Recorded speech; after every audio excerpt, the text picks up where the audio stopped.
This broadcast is brought to you by Logitech G, OG Original Gaming Gear, Speed Cafe, and the Australian Sim Racing Group.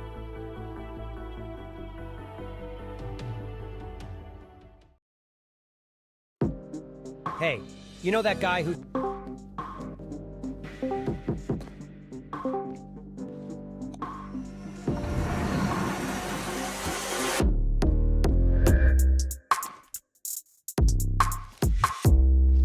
Baba, what are we playing? Ya lo sabéis, it's Halo Day. Yeah, one sec. He's playing football, isn't he? 这家伙, you know he fancies himself a footballer. Oh, whatever. Look, your love makes me strong, but your hate makes me invincible. All right, let's get on Halo then. Let's go. Ready. Dale.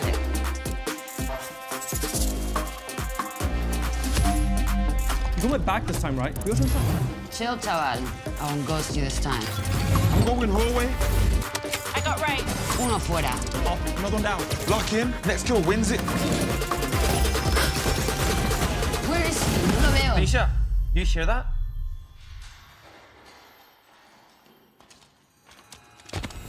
Quick on him, top left. there. I'll push it. He's one shot. Game over. Got him. Well played. Same time tomorrow then. We'll see. Bye-bye.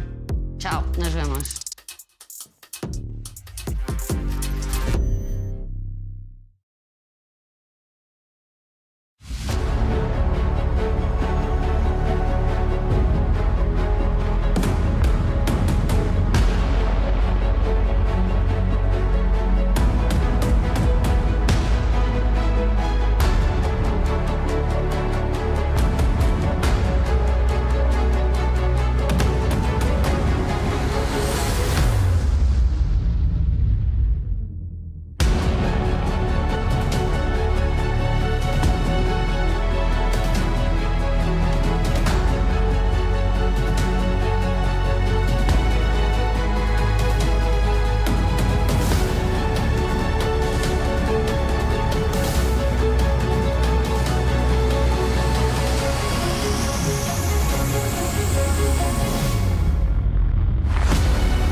It's another round, another tale, another story that's going to be told here tonight. And it's on one of the shortest tracks of the season, Watkins Glen and the Watkins Glen Cup layout. We're not going to be using the boot section. It's the bullring round of the season, as it's colloquially known amongst the drivers. It is going to be tight. It is going to be technical. There are going to be curbs that you need to crawl all over to get speed out of the car. And yet another round that's going to put another sting in the tail of this championship. 5 rounds out of 12 at the conclusion of tonight. Will we see a change of the championship lead? Will we see somebody try and take victory from obscurity? I enjoyed that line so much when I was writing it this week, Dan. But what are your thoughts on tonight's race? Well, filling in here, unfortunately, you won't get to hear Stephen Sandman Clark as you usually do, ladies and gentlemen. But good to be back, having done this a couple of times with you, Scott, last year. And qualifying series earlier this year as well, with a couple of people in the booth. But, I mean, yeah, as you said, this is going to be our fastest race of the season in terms of average speed and the expected duration of this race. Because we are still looking at the same usual distance, but just the sheer lack of time it takes to get around this place in this configuration of the circuit. And it means it's going to be all about staying in the pack, I would say, more than anything else here this week. Well, talking about draft train, it's absolutely critical to stay in that draft train, and if you lose it, that is going to cost you a significant amount of lap time. Where are we going? We're going to the northern part of the American continent, and we're going all the way up in between New York and Toronto. Watkins Glen's been a cultural home of NASCAR road course racing for such a long period of time now, and the supercars will get to go here as well. We journeyed here last year, but that was when the curbs were just a wee bit flatter, and that's when the damage model was just a wee bit older as well, Dan. That is going to change the way that we drive. The lap time, the fastest lap time from qualifying last year was 107.2. We are nearly a second slower than that. That's how much the curbing's changed this track. I mean, yeah, this has been a big shift to things in the past, year or so, since we last came here. And of course, also the fact that, yeah, just literally last week, all of a sudden, the major iRacing update being that the damage model is no longer old and new. It is simply what it is. I mean, technically, the old one exists now in memories gone by, and that is all. So for these drivers here, our Gen 2 platform does get the damage model as it hadn't had before. So that also, interactions between the car and the track is also going to be something to matter about, not just the changes to the circuit that have happened since last year as well. Let's keep that in mind.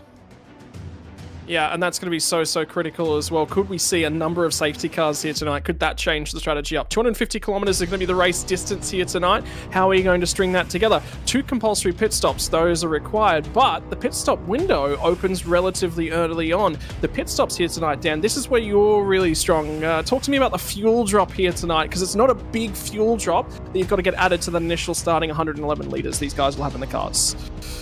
Yeah, no, it's not, because of course the short lap here, despite the fact they're on the power so much, we're seeing here a fuel burn of only around 2.7 to 2.9 litres left. Now, in saying that, that's an estimated guess at best based on some data scraping I was able to do and some figures kindly provided before we got going live tonight. So it is very much an estimation. There will be drivers who might burn more on the high side if they're able to get on the power basically out of the corners earlier.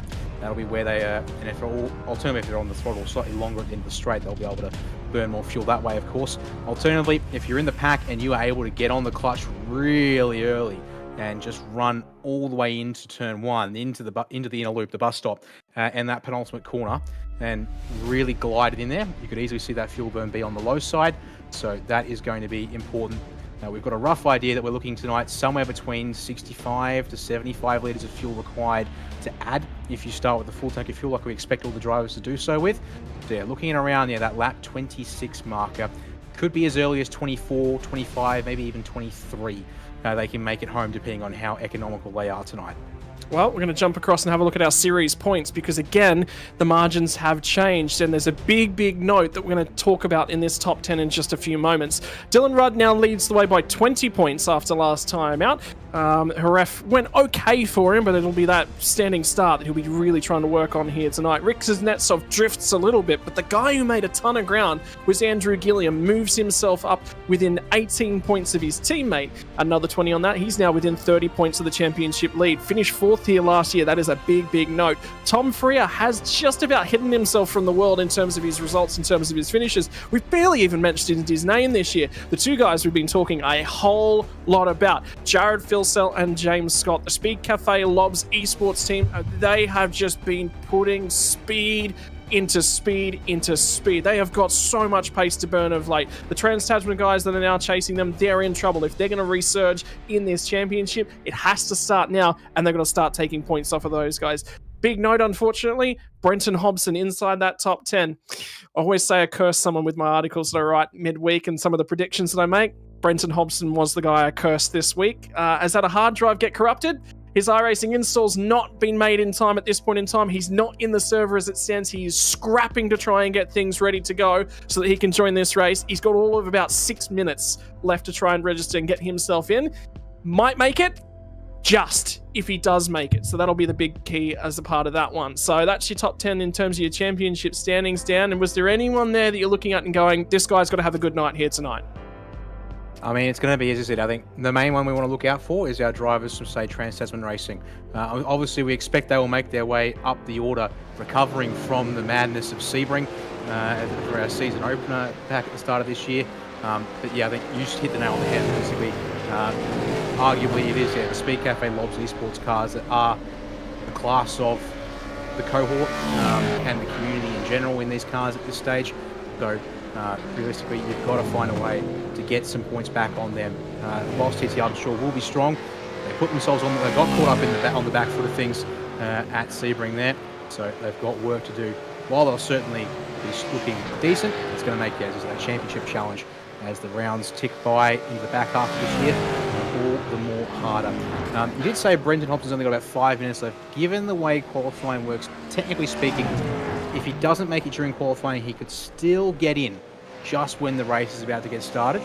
But that would mean effectively committing to a rear of grid start. So there is that consideration that would have to be kept in mind for tonight. So maybe there's a bit of wiggle room there for him in terms of time, but it would make it a whole lot harder to get through this race in a good way.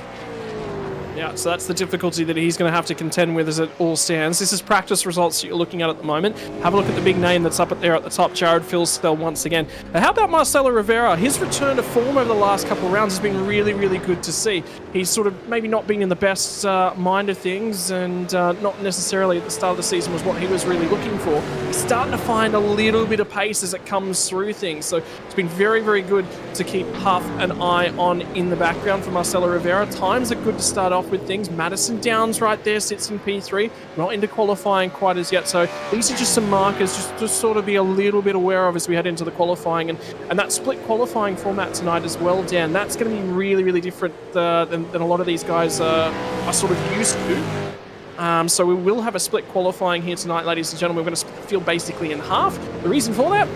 The lap is exceedingly short. It is very, very difficult to get 45 cars room to do a lap around this track. So what we're going to be doing, 10 minutes per group, 45th car in terms of championship standing, all the way to 23rd in terms of your championship standings. They will run in group number 1. Group number 2 will then be cars 22 all the way up to car number 1 as they currently stand in terms of championship standings, which means teams are going to be split a little bit in terms of their ability to help each other out as well. Yeah, you've got to make sure you've got your teammates had to have been around them at this point, so it's too late to be able to arrange things different to that. So that'll be one to watch out for in terms of who's got friends, who's going to have to do it by themselves. I would think more so in Group 1 than Group 2. But then again, we might have drivers who, again, running somewhat independent, have done a good start to the season and are on their own. You notice Blake Warhorse in the top 10 on points at this stage. I'm not sure if he's got anyone to help him at this stage, especially since Scott Gamble having departed WKMP for 95 Sim Sports since we got this season underway. So that would be, for example, a driver that could have probably worked with Blake. But now he's going to have to find some friends out there, either done that beforehand, or he's going to have to do that in the 10 minutes he's got out there on the track as well. I think the other thing to point out, Scott, as we look at the practice results, is just the gaps tonight, because of the fact this is the closest thing we're going to get to an oval course in this championship. The fact that we've got 20 cars covered by a hair over 0.3 of a second. You can see there, another 0.3 of a second gets you back to 35th place, and then the last couple of cars in the field, it does sort of balloon out a little bit from there. We've got 41 drivers covered by 1.29 seconds from first to 41st, to put it all in perspective here. Yeah, and we'll be keeping an eye on temperatures throughout the session as well, something just sort of else to put in the back of your mind as well.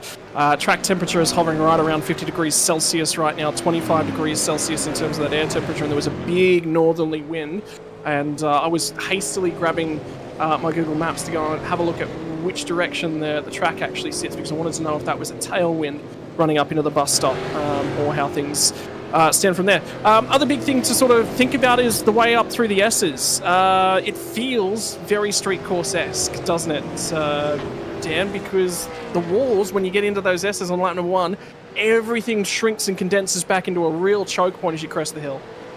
Decent track width there, 100%, but the line that you want to take is one line or bust.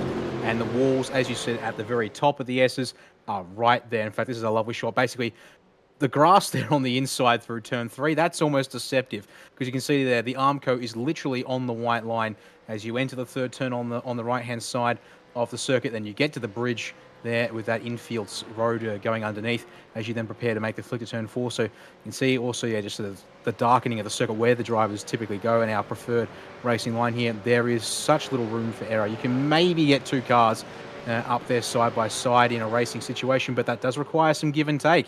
And that's going to mean drivers, if they don't, obviously will be in a world of hurt if they try to commit going flat out. And someone there is expecting a bit of help on lap 1 at least to be able to get through there unscathed. As they then open up here onto the backstretch, they'll be able to get, well, 2-3 wide, but again, you then sort of condense into this choke point with the inner loop chicane.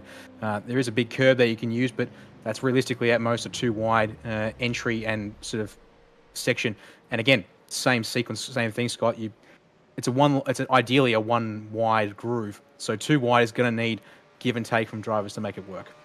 Yeah, and by the way, I did go and manage to get some directions as to which way the wind was flowing. It's a headwind as you fly up here into the bus stop. So that wind basically blowing head on into the camera as they run up that way, slowing our top speeds just a fraction as they run up there. Won't be speed assisting. What that does mean, though, is it's really, really good for downforce as they crest the S's as well. Cars won't really be copping a huge buffering through the breeze. Downforce will be working really nicely. Right, time for qualifying. Time to put your foot on the loud pedal, make some noise, and hopefully make some lap speed. It's going to be qualifying for round number 5, and it's for our bottom 22 drivers in terms of championship standings as well. This is going to be tough. This is going to be technical. And where is your dance partner? Because you will not be setting a lap on your own.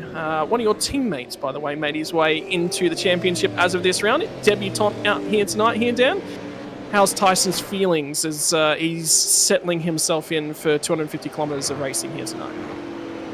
Well, we'll see how it goes. Having asked me, obviously, about this when given the invitation to come and be involved, basically join the field, whilst obviously we're at this point of the season where there is going to be basically no way to be in it for the points and making the top 20 from order of return. So at this stage, it's more likely a case of, and for us, we don't run the supercar a huge amount either. So Tyson's been putting in some work. It's good to be able to see he was on the cusp of making it after qualifying earlier this year. But this is very much a case of trying to find some things, learn a few things for himself, and as a team for us as well. Hopefully try and figure some things out and just put some foundation together and maybe be able to start working towards maybe it will just be Tyson, but at the very least be more competitive. Just it's going to take some time to build up. And the other driver here on screen, I believe, Scott, our second driver invited after some departures and withdrawals, that's Luke Richardson, who will be joining the series here tonight as well. Yeah, another known driver, known quantity, knows that he's good enough to be here and just missed barely on qualification back into the series this year. Like you mentioned, Tyson was the first reserve. Well, Luke Richardson was the second reserve. So in there, potentially on pace. Michael Taliancic actually car just in front of him, just barely missed out. And remember the bust up at the start end of the season in terms of the Altus Australia cars. Well, you can see Michael Taliancic no longer running the livery of the Altus Australia. He's, as of today, just joined Synergy Sim Racing. So for both himself and Job Stewart, who returns to the grid as well, will both be joining the ranks of the Synergy Sim Racing team. Right, what have they got in terms of qualifying? Well, Matthew Bowler skipped clear out at the front end of the field. He is not towing anyone around at this point in time. And that does mean he will be getting fresh air to this front splitter. What's the lap time going to be, though, for Matthew Bowler? In practice, it was a 1:08.476, relatively quick. He was only a couple tenths away from being inside of that top 10. And his first flying lap of the session of his 10 minutes worth of qualifying. He's going to come out of the last corner. The run to the start-finish line will be the first time on the board.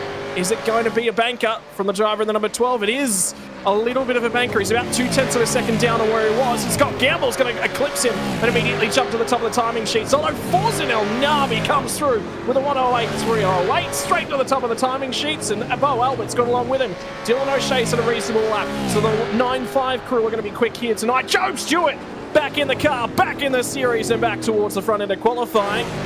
And the first lap's now starting to come through on the board. Dan, what do you think of those laps so far?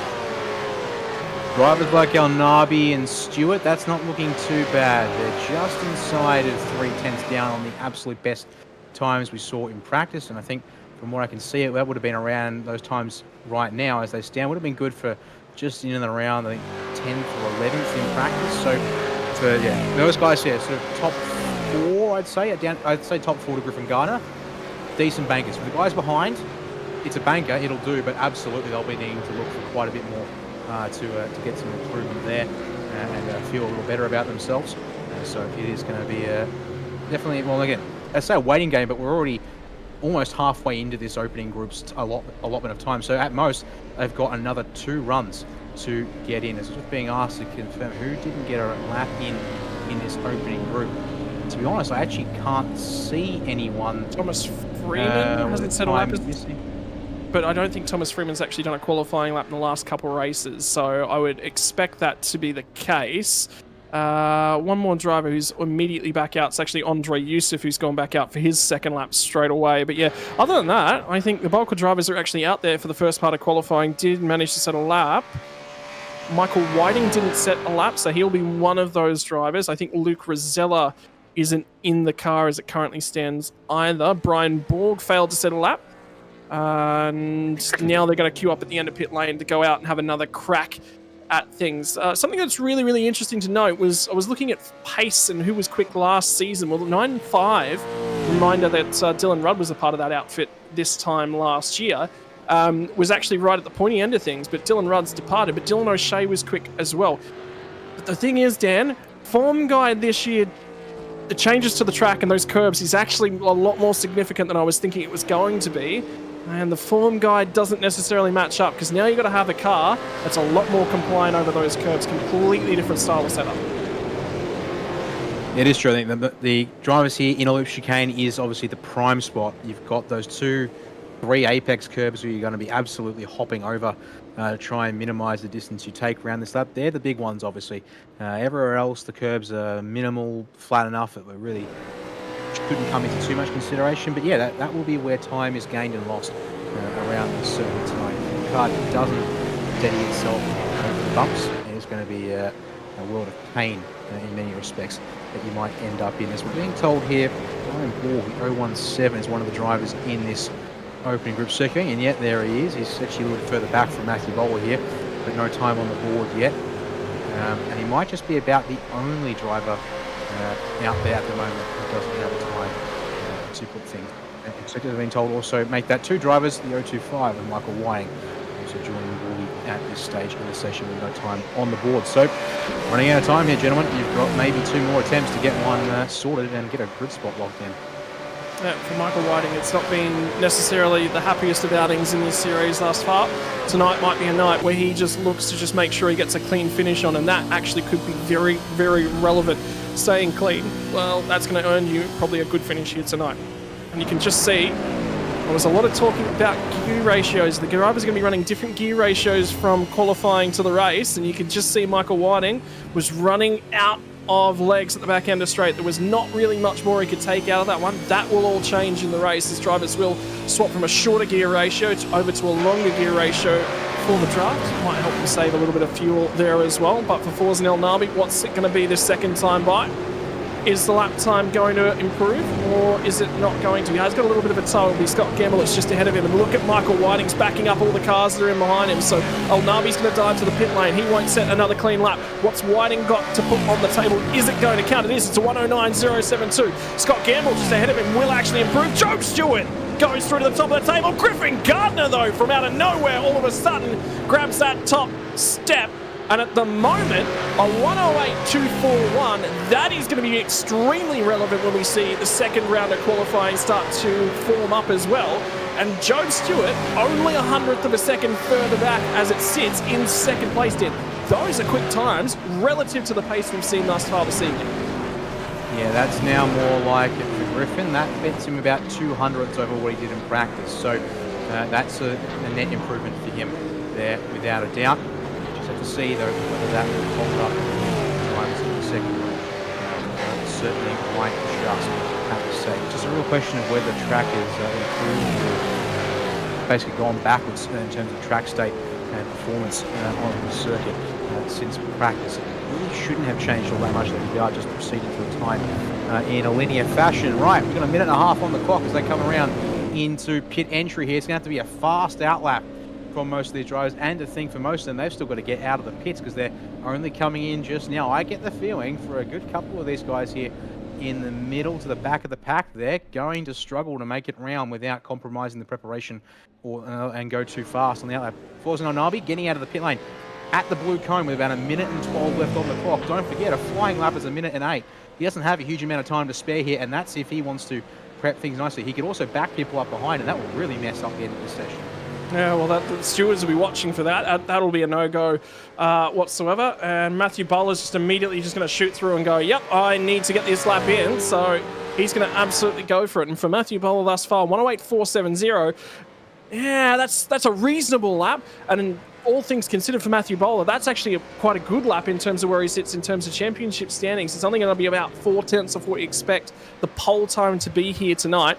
And reminder, last year's pole time, 107.2. So we are 3/4 of a second. At the moment, we are a full second down on that, yet no one in this second group is going to get a lap in. So Matthew Bowler is going to be the only driver who is going to get a lap in. They've got 20 seconds to get back to the start-finish line, and they're more than 20 seconds away from the start-finish line at the pace they're doing. I see Bo Albert's just shot through, trying to get another lap in. Brady Baldwin's shot through as well. Forza Nabi's going to try and slingshot in behind them. And this is... Going to get it. I think Bowler's Bowler. Yeah, Bowler got to the line. We keep our eyes in the background of that shot. Here they all come out of the final corner.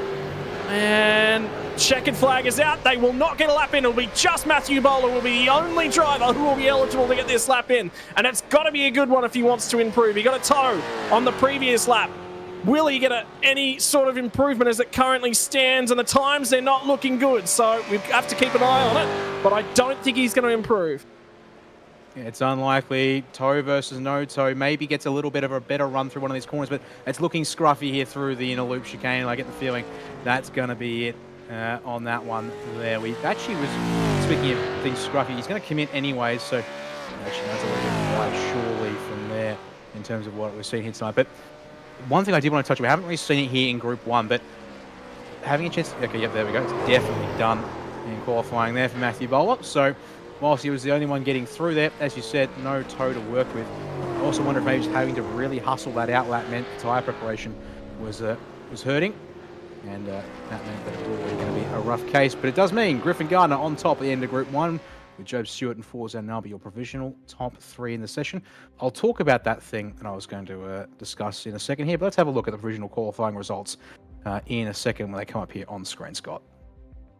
Yeah, so this is as it stands right now, and after 22 drivers were released and allowed to head out into the qualifying session, Griffin Gardner will stand at the top of the pile.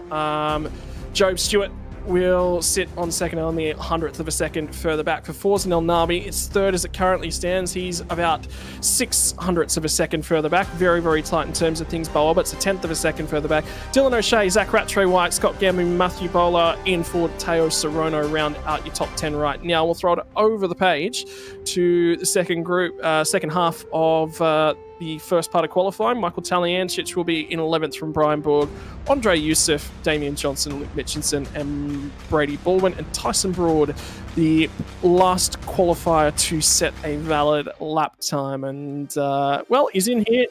He's trying to get some experience, and qualifying didn't go the way you want there, Dan. Any advice for the teammate at the moment? No. I don't drive this car, so I can't really speak to it. I do everything else when it comes to regarding it. So the thing is also, again, this is probably like almost a crucible of a circuit to come to because the importance of getting every thousandth of a second here, more than anywhere else I'd say on the schedule this year, is going to be exposed. And so to be 2/10 off the next driver in the field certainly might look bad, but it just means every little mistake is amplified. Every little bit of draft missed is going to be exposed in terms of straight line speed and the sector times. So, I mean, look, and as I said, I can't speak to experience. The last time I drove this car, I think, was as an endurance co-driver, I think it was. So, like, my job was to look after the car, not to be able to be fast. And to be here, you got to be fast. Yeah, well, he'll get an opportunity, and the other thing is he'll be aiming to see lap 64 at the tail end of the night. Right, we're going to be a minute away from releasing group number 2, which is going to have the entirety of our top 22 drivers in terms of the championship standings. This one is going to be a lot more busy session. It's going to be dramatic as well. Think about all the drivers that sit inside this top 10. Think about their hopes and their ambitions, and also think at the back end of the championship, inside your top 20, automatic ticket back next year. Don't have to come back through that qualifying series, because if something goes wrong with that qualifying series, not enough time to recover. It just takes a little bit of a weight off. In terms of the drama that's happened thus far throughout the season. I mean, talking to Andrew Gilliam, he said, man, the confidence is high, Dan, and we're, next round will be halfway through the championship, and he's building on things. He just finished uni last year. This is the first year he could thoroughly apply himself to just the sim racing part. That changes the confidence levels, and I think we're seeing it from Andrew Gilliam in particular. I mean, yeah, I'd be curious to see if that is a change that we see here. Just whilst you were talking, we've had an update come through from Race Control. I don't know exactly what the particulars of this are. We'll hopefully get maybe some clarification. But the news is that for Forza Nabi, despite finishing third in that provisional qualifying session, he will be sent to the back of the field and starting from the pit lane for failing to comply from instructions from the race director. So I'll have to maybe listen into the radios from the start of qualifying to get a confirmation on what that was. It might have been perhaps... Actually, I have to go look. Did he just... He was when finished he got to the end of the session, I just want to see, did he do something wrong on the way back into the pits? Yes, he did. So the instructions that was actually given is we're going to see the top 22 get released out of the pit lane as well. The instructions from the race director to the drivers was when that checkered flag flew, if you hadn't started a lap, you must immediately abort the lap and make sure that lap does not count. Forza Nabi pushed on, and that's why he'll be starting from the pit lane. Now, the critical, there's two ways to take this one. He didn't actually complete the lap, but even better news is that Brenton Hobson, even after I cursed him by writing an article saying, hey, he runs really, really quiet races and does a great job, I expect him to do well yet again, that curse has failed to go through, Dan, and he's got everything reinstalled. He is back out on track, but with very minimal prep time. Honestly, it doesn't really matter that the prep time is minimal here tonight, I'd say. It checks the box of being able to get out here and be in the action, because there is no way to come back from missing a round of this. Not unless you are at the very top of every single race otherwise. Whilst Brenton has been certainly good, he hasn't quite been at the pointy end of things so far this year. Well, time to see now how our top 20-odd drivers go here tonight. We had 17 at times. We had 41 in total, so we should expect to see therefore 22 or 23 out here in this group. So, get to the action. It's Madison Down who's going to lead the train through turn 1 and up the S's in this group for the first time, as they are all packed together practically, nose to tail, barely a break in sight, as we watch these guys get their first laps on the board. Will these be critical when the session comes to a close? How are they going to compare to the lap time set by Griffin Gardner and Job Stewart? And the first time through the chicane, look at how compliant Madison Down's car is. And have a look at Blake Warboys just in behind him as well. Ran a phenomenal race last time out from Circuit of Jerez. Now it's going to be on his way out of the outer loop, using all of the available runoff, but not too much. You can gain time out there, but if you're using all of that runoff, something's probably gone wrong with the lap. Have a look at the heat haze in the background. It is a scorcher in terms of track temp. The track temp's actually come down just a couple clicks, so you would expect lap times to be a touch faster. We get a touch of cloud cover. What's that going to do for the pace? Out of the final corner for the first time for Group 2 of qualifying. Madison Down, what's it going to be? Straight to the top of qualifying, and Griffin Gardner immediately walks one spot further back. Ethan Greengold's going to go into that front row alongside of him. Jake Maloney, how about the lap from him? Goes to the top of the timings. Andrew Gilliam slots in a second. That becomes third as Josh Anderson comes through and puts in a reasonable lap. Jacob O'Reilly gets a lap together as well. Could be further back. Have a look at James Scott, though, on his first lap. It's 11th. That's the best that was possible for him. Jake Burton will be right in behind him in 12th. And now it all starts to trickle down and in.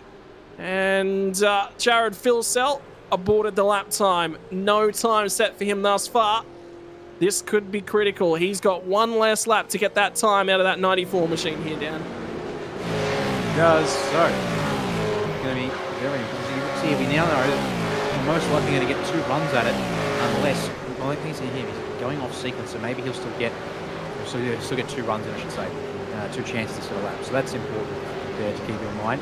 Of course, don't forget that when they call checkered flag, of course, just like in Group 1, will be allowed to keep going as long as they cross the line. And this time they won't be called checkered flag. iRacing will just throw the checkered flag for them there. So there's obviously that in mind. So with everyone else piling into the pits, The other thing here is going to be critical is where does he come out relative to everyone who's now in?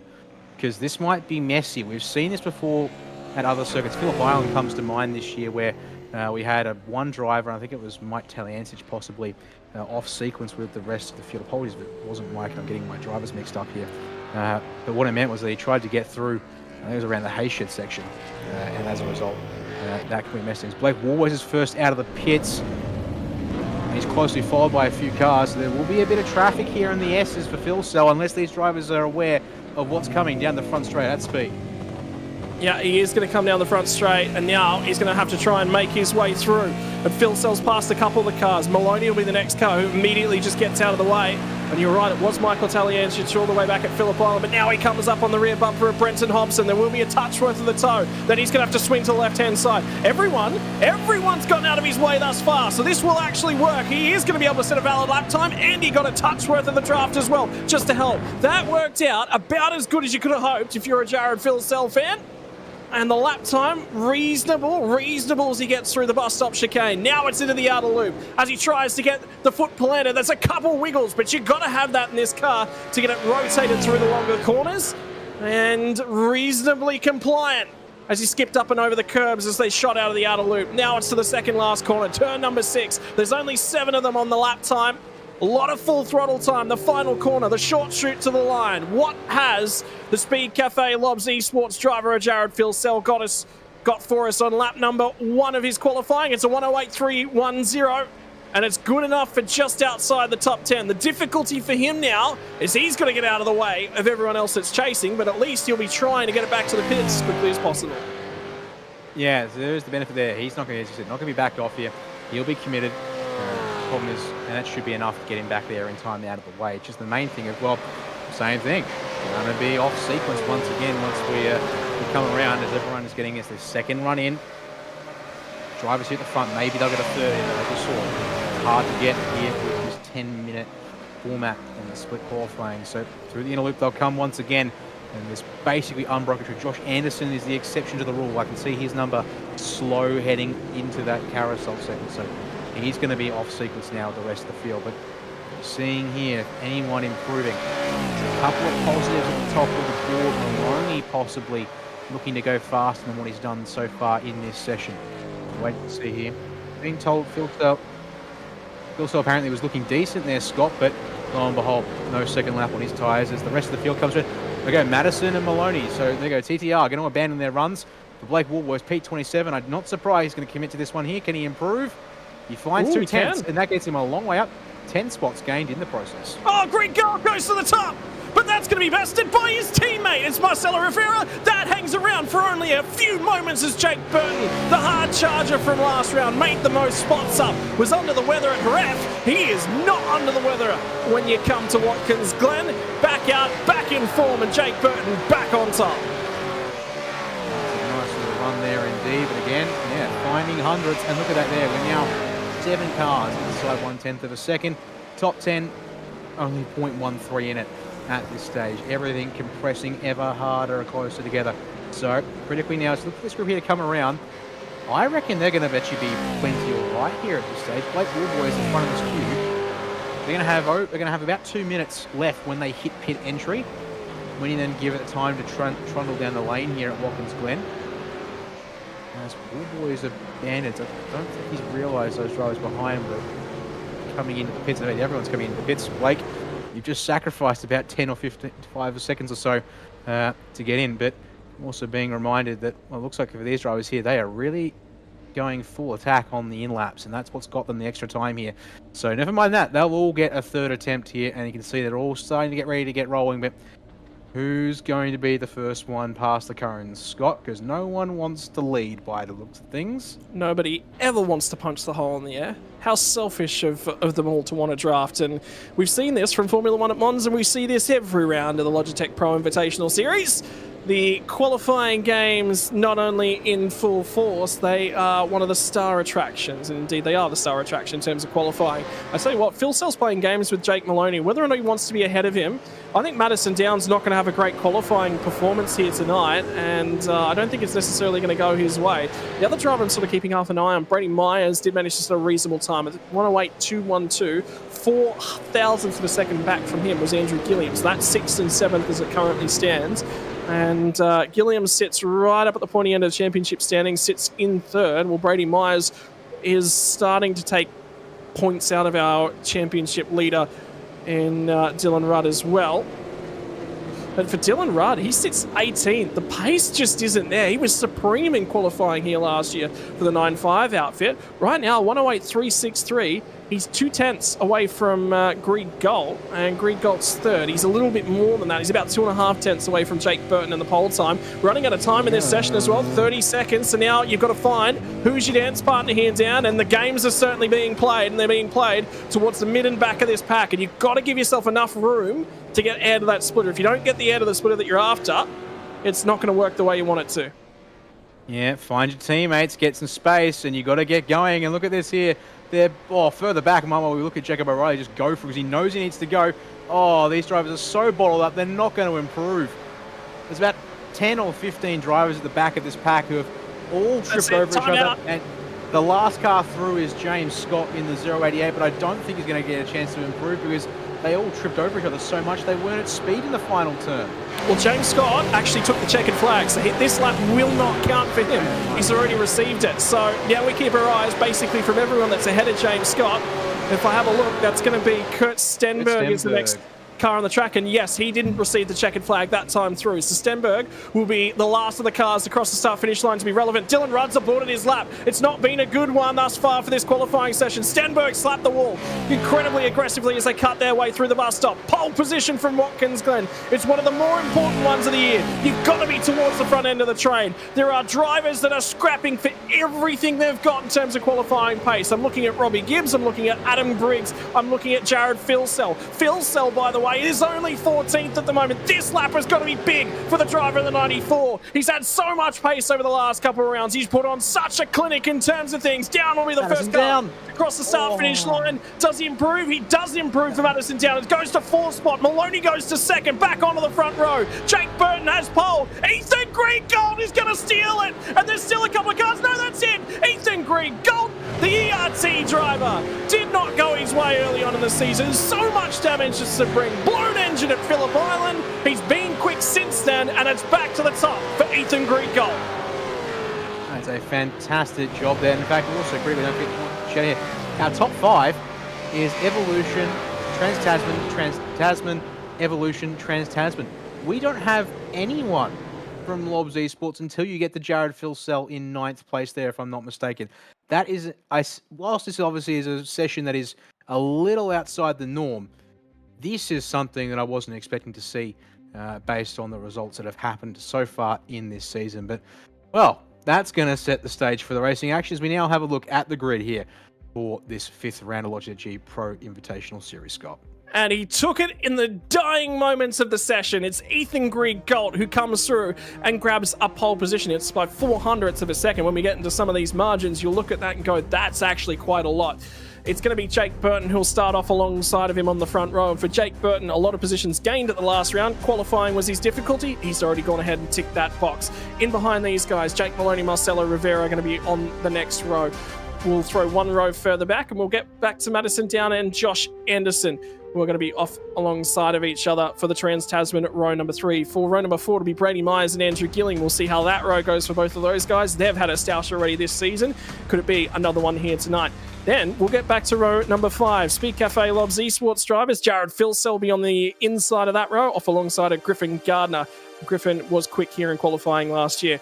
In behind these guys, Job Stewart. Well, it was Altus Australia. As of today, Synergy Sim Racing. So that one's getting updated. Rick Kuznetsov has a shot at the championship. He'll need to progress from 12th on the grid. The next row back will be Forza Nel Nalby and Tom Freer which, remember, Forza and El Nami will have a pit lane start off of that row. 15th to 16th will be Adam Briggs and James Scott. Scott's worst qualifying performance thus far this season. In behind them, Bo Albert and Hayden Veld, both of the ERT drivers on row number 9. Before we get back to row number 10, where it's Dylan Rudd and Dylan O'Shea's, both the Dylans on that row.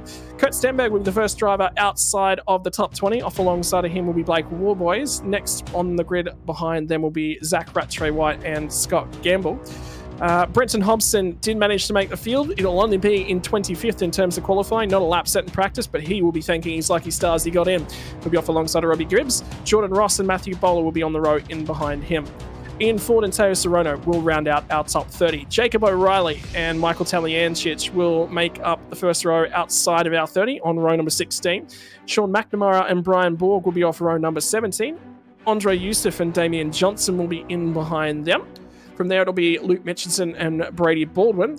And Tyson Broad at the last of the qualifiers. There will be a few drivers starting from the rear end of the field. Will be Thomas Freeman, Michael Whiting, and Luke Rosella. Will have a pit lane start as well for incident points accrued. Well, Dan, that is the racing grid, but we're now going to throw to a segment that we get to do on this one. But for the first time, the naming rights sponsor, the Gamesmen, join us for their first ever grid walk from Watkins Glen. It's going to be the driver from pole position. It's going to be talking to Ethan Grigalt. Dan, I'll leave you with him. All right then, Scott. Well, Ethan, congratulations first of all for getting the pole position here tonight for this race. How important was that for you to be able to start off the front row here and right at the front as well for good measure? To be honest, I'm pretty surprised to be on pole. I mean, we're pretty quick in practice without toes, so I thought we were going to be up the front somewhere, but to stick it on pole, which is my first pole in the Pro Series, is bloody awesome. And not sure if I've put myself in the best position because this is a bit of a draft fest race and there's going to be a lot of fuel saving, so I'm not sure if I'm in the best strategic position, but however it goes, you know, we're number one in qualifying, and that's pretty cool to take away. It's a good point you make there, indeed, about being obviously the front's not ideal when everyone's got an opportunity to draft off you there. In considering all of that, I guess, is there sort of any thoughts in mind about maybe trying to let up P1, or given the fact that it means you can be ahead of any possible issues behind you, I should say, not guaranteed, of course, but could be risky here tonight, that maybe just staying up front and just see how it happens after maybe the first round of stops and then adjusting as you go be the best plan? Well, like I joked a bit about getting a bad start and slotting in a P2. That wouldn't be a bad idea, but I don't know, we'll just have to see how the race plays out. I won't reveal too many of my cards, but to be honest, I haven't necessarily planned for this position, so it's going to be a bit on the fly, this one. Yeah, well, just having a look back at how things have gone for you in the season so far. Unfortunately, a rough couple of rounds to open the season, but at the Red Bull Ring coming home second, and last time out at Jerez coming home in sixth, looks like you're sort of on the way back up to where you have been in the past, and certainly I'm sure you'd expect to be. Looking forward to keep that momentum going, of course, here tonight, and then again, sort of anything in particular you think into maybe other drivers and teams that might be a real challenge here this evening based on what you've seen so far tonight? I think it's just going to be entirely strategy, to be honest. So we know the ARTs have the car pace, but it's hard to get away at this track. So it's going to be all strategy. If you're somewhere near the front with 10 laps to go, I think that's when all hell's going to break loose. So we just got to put ourselves in a good position for the end of the race and then see what happens. Well, indeed. Fingers crossed then for you and everyone out there tonight, as well as your teammates.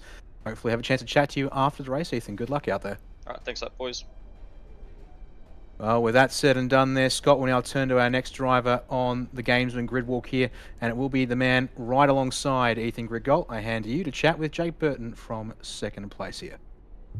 Jake, you were feeling a little bit under weather all the way back at Jerez. I didn't think you were feeling that under the weather that all of a sudden you qualified right up on the front row, mate. That one come a little bit out of nowhere? Yeah, more or less. As I said in my chat with you during the week, mate, with Hobbo, it's been a bit tricky to get motivated for tracks like Jerez. I reckon that place is a bit of a dump, to be honest. But I love this place. Plus, I read your article this morning that said you had no confidence to get on the podium, mate. So I thought we'd get up in there. Hey, sometimes you got to fight. I know with you, Jake, you talk smack about Jake Burton, he gets fired up, he does his best works. Maybe there was a little bit of psychological play on my part. I'm glad that you're rooting for me, mate. It's always good to hear. Mate, in terms of things, though, this place, they call it the Bull Ring. It is not an easy track to get around in terms of racecraft. What's the race plan looking like? Well, I was saying to Ethan before, I think this track, usually the race is won in the last 10 laps. So I think, I think most of the guys up the front are pretty clever. So I think we'll likely see some pretty pretty much straight line racing, not a lot of passing, lots of fuel saving at the start of this one, and then we'll see where it all plays out after that last pit stop. So yeah, that's sort of my plan, is to sit behind Ethan, save as much fuel as I can, and then see what happens. Other than that, mate, get the head down, and hopefully we'll be chatting to you at the back end of the race, brother. Good luck, and go well. Cheers, mate. Have a good call. From there, we're going to take a step deeper into the field, and we'll be chatting to the driver that is off of 18th on the grid here tonight. It's going to be another of the ERT drivers. It's going to be Hayden Veld. Dan Yeaman with more. Yeah, cheers for that, Scott. Well, Hayden, it's been a season of up and down. Unfortunately, the last couple have been more down than up, but you're in the top... Oh, sorry, pardon me there. Hayden joins us here now. You're in the top half of the field for this one here tonight. It's been a bit more up and down this season, so how are you hoping tonight goes out, given you're here roughly in the mid-pack to kick things off? I'd be happy just to finish, to be honest. With all the change to the car, tight track, anything can happen tonight. So if I could finish, ideally in the top half, it'd be a pretty good result, I feel. I've had a chance to talk to the front row of Ethan and Jake tonight, and both of them have said that they're expecting this one to be a long strategy game that really doesn't play out, and really we know how things are going to go until the final 10 or so laps. Back here in the mid-pack, does that sort of feel any different for you, given that you're going to have drivers around you on all sides probably at the start of this one, or is that going to be sort of the same for you once you get things underway here? I feel like it's going to be roughly the same for everyone. It's going to be a bit of a follow the leader type race, I reckon, with all the fuel save and everything going on. So I think there's a whole lot you can really do in strategy unless you want to go off sequence. So I don't know, we'll see what they do, and we'll figure it out from there. Well, just thinking, last thing, speaking of your strategy and stuff, you've got Bo Albert there, working teammate for yourself alongside. You've got Ethan and Marcelo roughly together up front. I can also see Ian Ford and Matthew Bowler closer together, towards the back of the pack, about have been 28th and 29th respectively for them. Having teammates going to be critical here tonight, and how do you think you can work together as a team as you currently split up in pairs at this stage? I might be useful, but I feel it's going to be one big line, so there's not a whole lot you can really do. Maybe you can, we could both go a sequence together or something like that, and use your teammate to draft for a bit to move up the field a little bit. So that's definitely a possibility. But yeah, it's not too much, I don't think. But yeah. Well, just under a minute to go until you get the green flag. Thanks for chatting with us there, Hayden, on the Gamesman Grid Walk tonight. All the best out there, and hopefully, yeah, you do see that checkered flag. Thanks, Matt. Well, that'll do us there, as Hayden will now get ready to go racing here, Scott. And now the drivers, as I said, well, for those who haven't talked to us, they've been settling in. And now for everyone, it's time to settle in and get ready to go racing from this 5th round of Logitech Pro Invitational for 2024. Something interesting I want to put to you, Dan. Safety cars. It's been a couple rounds since we've seen that safety car come out. New damage model, big curbs, kind of newish sort of big change to the car. It's the biggest change that we've seen in the life of this car. Safety cars, how many you betting on here tonight? Let's go over-under on 2 of them, and I'll hedge my bets with a bit of margin either way on that one there.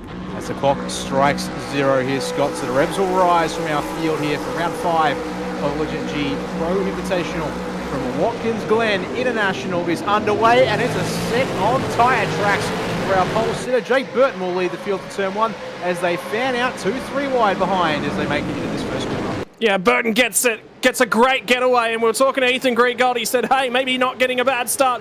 Well, sorry, getting a bad start won't be a bad thing. Well, he has gotten that bad start, so maybe he's just projected just a little bit. The guy who has projected his front splitter ahead of the field is going to be Jake Burton. Stella Rivera is going to settle into 2nd place. Jake Maloney and Madison Down are going to run out your top 4 as they run down the straight through the S's on that first lap. And Ethan Greengold still sliding down the field. Didn't quite get sorted into the train, and then had to go a touch defensive on their first run through the bus stop for tonight. 250 kilometres, 250 chances to see if you can win one of these things. And it's going to be Jake Burton and Marcelo Rivera to go toe-to-toe for the first lap tonight. Trouble towards the back on the exit of that inner loop chicane. Mike Taliancic is stuck in the wall, I think, in the 777 machine. No, he gets going. So we will stay green here on lap 1, but that car is now heavily damaged. It's one of 3 cars with a mechanical black flag on this opening lap, and an iRacing black flag from Sean McNamara, so he must have jumped the start, I would think. So he will peel in to the pit lane and get back out there. Now, others who drives mechanical black flags are Andre Youssef in the 900 for Vermilion Esports, and Jordan Ross, who's actually just probably completely out of the server, so that's going to be a disaster for the Synergy Sim Racing 143 the lead as they're climbing up the hill once again here on lap number 2. Yeah, they've got a problem though. Michael Taliancic is still on the short chute out of the outer loop. And look at this horde of cars that are on their way. That is Taliancic. He's trying to get it back to the pit lane. Does not want to cause a safety car, but they are so close. They've just shot through the background. You're going to see them come through the bus stop. Burton nearly gets overtaken as Marcelo Rivera gets nice and close. Jake Maloney's sitting right there as well. They are going to be so close to Taliancic. He just might get to pit lane, but it's going to be super, super tight. He's on the run to the final corner. He's in the grass and the thing is not controllable. Will he make the lane? He's out of the final corner. I think he's okay, Dan. If he can hang on to it and stay in the pit entry space, he'll be good. Yep, so he's in right as the field comes through the final corner. So mainly the critical thing is there, as long as he was clear of the apex, everyone obviously take that racing line and swing out to the outside wall. Whereas, of course, he goes tight on the way in. As we've now got some moves in this opening group. Madison down up the inside of, I think that's Maloney it is, but doesn't work there for him. Maybe put Hanson having a go at, pardon me, Ethan Griggolt in all of this. Side by side between Griggolt and now Madison down at the top of the hill. They touch, but both cars hang on to it, but it now packs up this group. You've got Griggolt fending off down Anderson and Myers, and Jared Philsell now watching in the background as in we go once again, still too wide at some points. Not quite clear until they finally get to the middle of the inner loop chicane. My word, they are just on each other. There was a little bit of NASCAR style bump drafting from Josh Anderson as he pushed Ethan Griggolt past his teammate Madison down. We'll keep an eye on the background of this shot because this is how it all happened on lap number 1. Tom Freer, we saw all out of shape. And that's how Tom Freer ended out of shape. Jordan and Ross. that's how we got into, sorry, it's Jordan Ross, my apologies, into Michael Taliancic. And that's how Taliancic's night ended. Oh, that is brutal.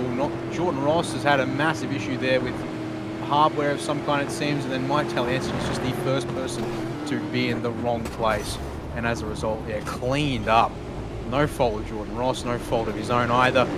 Brutally for the two of them. That will practically be their race is opening up the season. Jordan Ross is on one fifth, mechanical black flag left, so tally is fixed. 7, said here, the field back live on lap 4. He's still in the pit box with that car side by side going on up the hill. Try and get into a rhythm at all amongst his field. It is absolutely better. But at the front of the field, Jay Burton's still leading nicely, Scott. And as you did mention briefly as part of the pre-race coverage, OG original gaming gear hard charger from round number 4. And now doing the good work here once again. Yeah, so OG gear come on board. The hard charger each round gets themselves a new pair of sim racing gloves. And to Jake Burton, he made the most spots up a circuit to Jerez. As much as he didn't like that place, as much as he wanted to set it on fire, and earned him a pair of sim racing gloves. And now he's at the front end of this chain, and hopefully those sim racing gloves will be helping him to handle that car and keep pushing out at the front end of the town. Maloney now has managed to get his way past Marcelo Rivera, so it's TTR sit 1 and 2. They finished very strong last year, but their qualifying wasn't great. This year, it's the other way around. Shoes a little bit on the other foot. Now we'll look a little bit deeper in terms of the Packers as cars going down into turn 1. Joe Stewart was on the elbows out with Brady Myers, and Myers is starting to sink through the field. We'll have to keep our eyes on this one because Griffin Gardner and Brady Myers were still side by side. Gardner's had to lift out. Myers is on the power, still trying to climb through, and you can just see why they call this place a bull ring. Rick Kuznetsov was looking for an opening. Trouble. He's not going to find it. There's trouble somewhere. Where's the trouble then? Turn 2, Tom Freer on the entry. Hasn't even made it up the S's. That 707 Synergy Sim Racing car, the other purple Mustang from the SSR crew, is completely obliterated. And I think we are going to get our first safety car of the night here on lap 5 as he's stuck barely off the racetrack there. And that is going to surely need some wait for. Oh, there's the big stand. There's the big stand, by the way. Big stand from O'Shea. Griffin Gardner was really sorry. You're right. It was good. Dylan O'Shea was trying to advance the position. Safety car called and deployed. So we're going to get that safety car. Everyone filing in. Free pit stop? Yes, please. Although, some down at the tail end of the field will look at this and go, man, I just want some track position. I need some track position. I've got to get my way out of this. They might go with a really, really short field. This is the action from the rear end of the field. Brian Borg is the other car that Freer is going to get in contact with, and Borg rejoined the track at an odd angle and just kept coming along. That angle there doesn't look good for Brian Borg, that's for sure, but maybe if we get one different angle of it later on, might be good thing. Let's watch the race off pit road if we can here. And it's going to be Burton who gets away here at the front, so number 8 will stay at the front, but he's followed out by Maloney as Rivera grid gulp as well. So going to be in your top 5 running there by Madison down. So there's also some discussion about who was in what place coming into the pits. Given the safety car had been called right as they piled in, yep, you can see there drivers coming out of the pits right into the right by Tom Freer, and then also accelerate check up. Safety car now collecting the front of the field up the essence. Well, we haven't had the safety car for a number of rounds, and yeah, it's came in. By the way, have a look at the pit lane times. Josh Anderson took a huge fill, takes him from right up at the pointy end of this thing, and he'll fall just a little bit down throughout the standings. Want to keep half an eye on Jared Filser. I think he's gained a couple spots in terms of that one as well. On the original Gamer Gear replay, this will be on board with Brian Borg. And I want to keep an eye on what his car does on the exit of the corner here. So there's going to be Tom Freer arrive to his inside. Probably hear him, can't see him. That doesn't look good at all. Yeah, it really just looks like it's coming. I mean, there's a bit of leeway there with the curb and such, but yeah.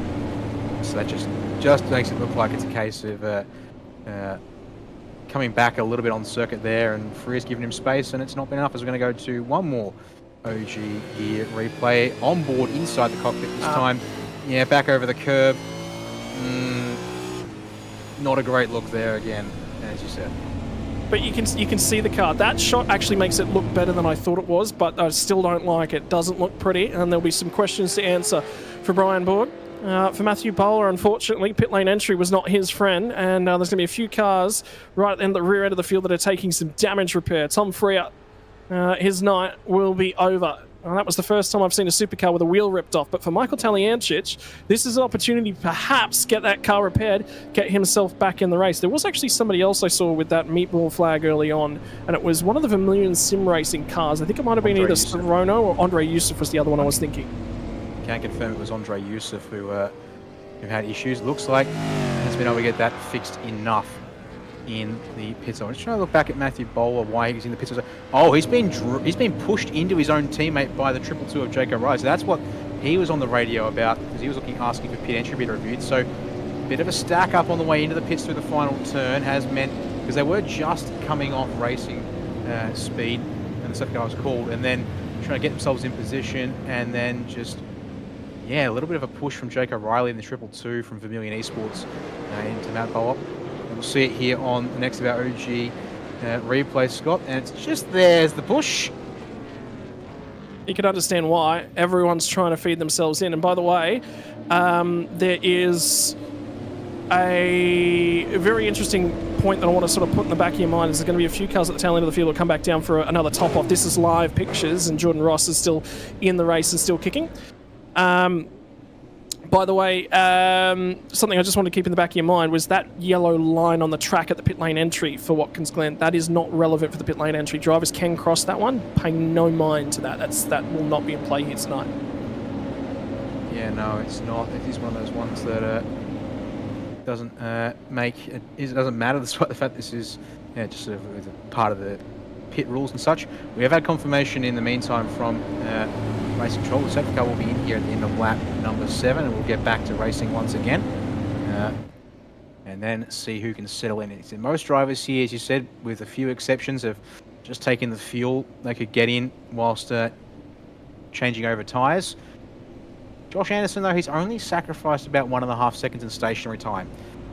I'll get some numbers for the top 10 at this stage and confirm them for you here as to what that means for fuel at this time. So something else I just want to put in the back of everyone's mind, for everyone that's watching these cars come down through the lane for a second time, change the rules happened last year, I believe after the Road America round actually, that you can only clear one of the 2 compulsory pit stops per safety car period.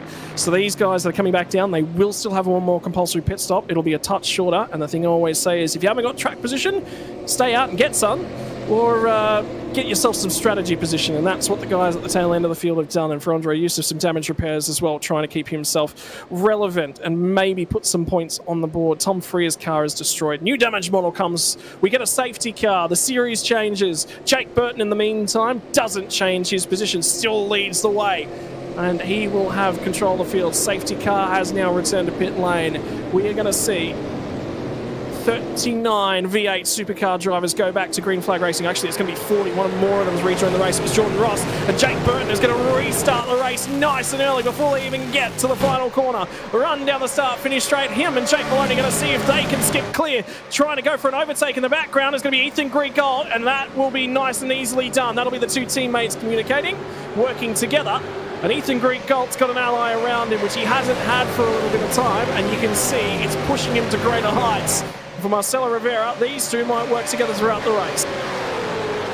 You would think so. As we watch everyone build speed once again, you see basically everyone's going, you know, that in Ford, I think taking some extra stops, I think for damage repair, is off the back of the trains. He's going to have some extra work to do at this point in the race. But the rest of the field, single file through the inner loop chicane on this occasion. We'll carry on at this stage as our first penalty of the race has been issued here. And as a result, it's Ryan Ford, 7 indeed, has been classed with an unsafe rejoin there, bringing out the lap 5 safety car. And he will be taking it to it down the pits for a drive for Scott.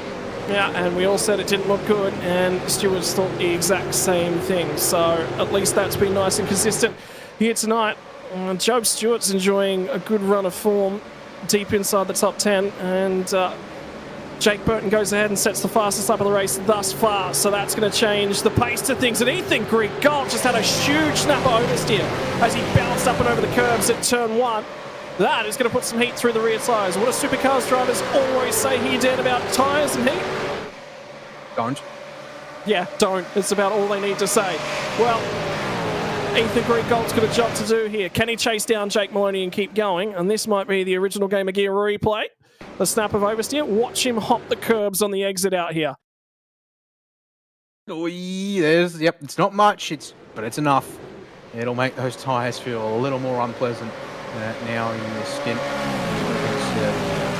Especially if it happens early on. Apparently can be a little more harmful with the tyres.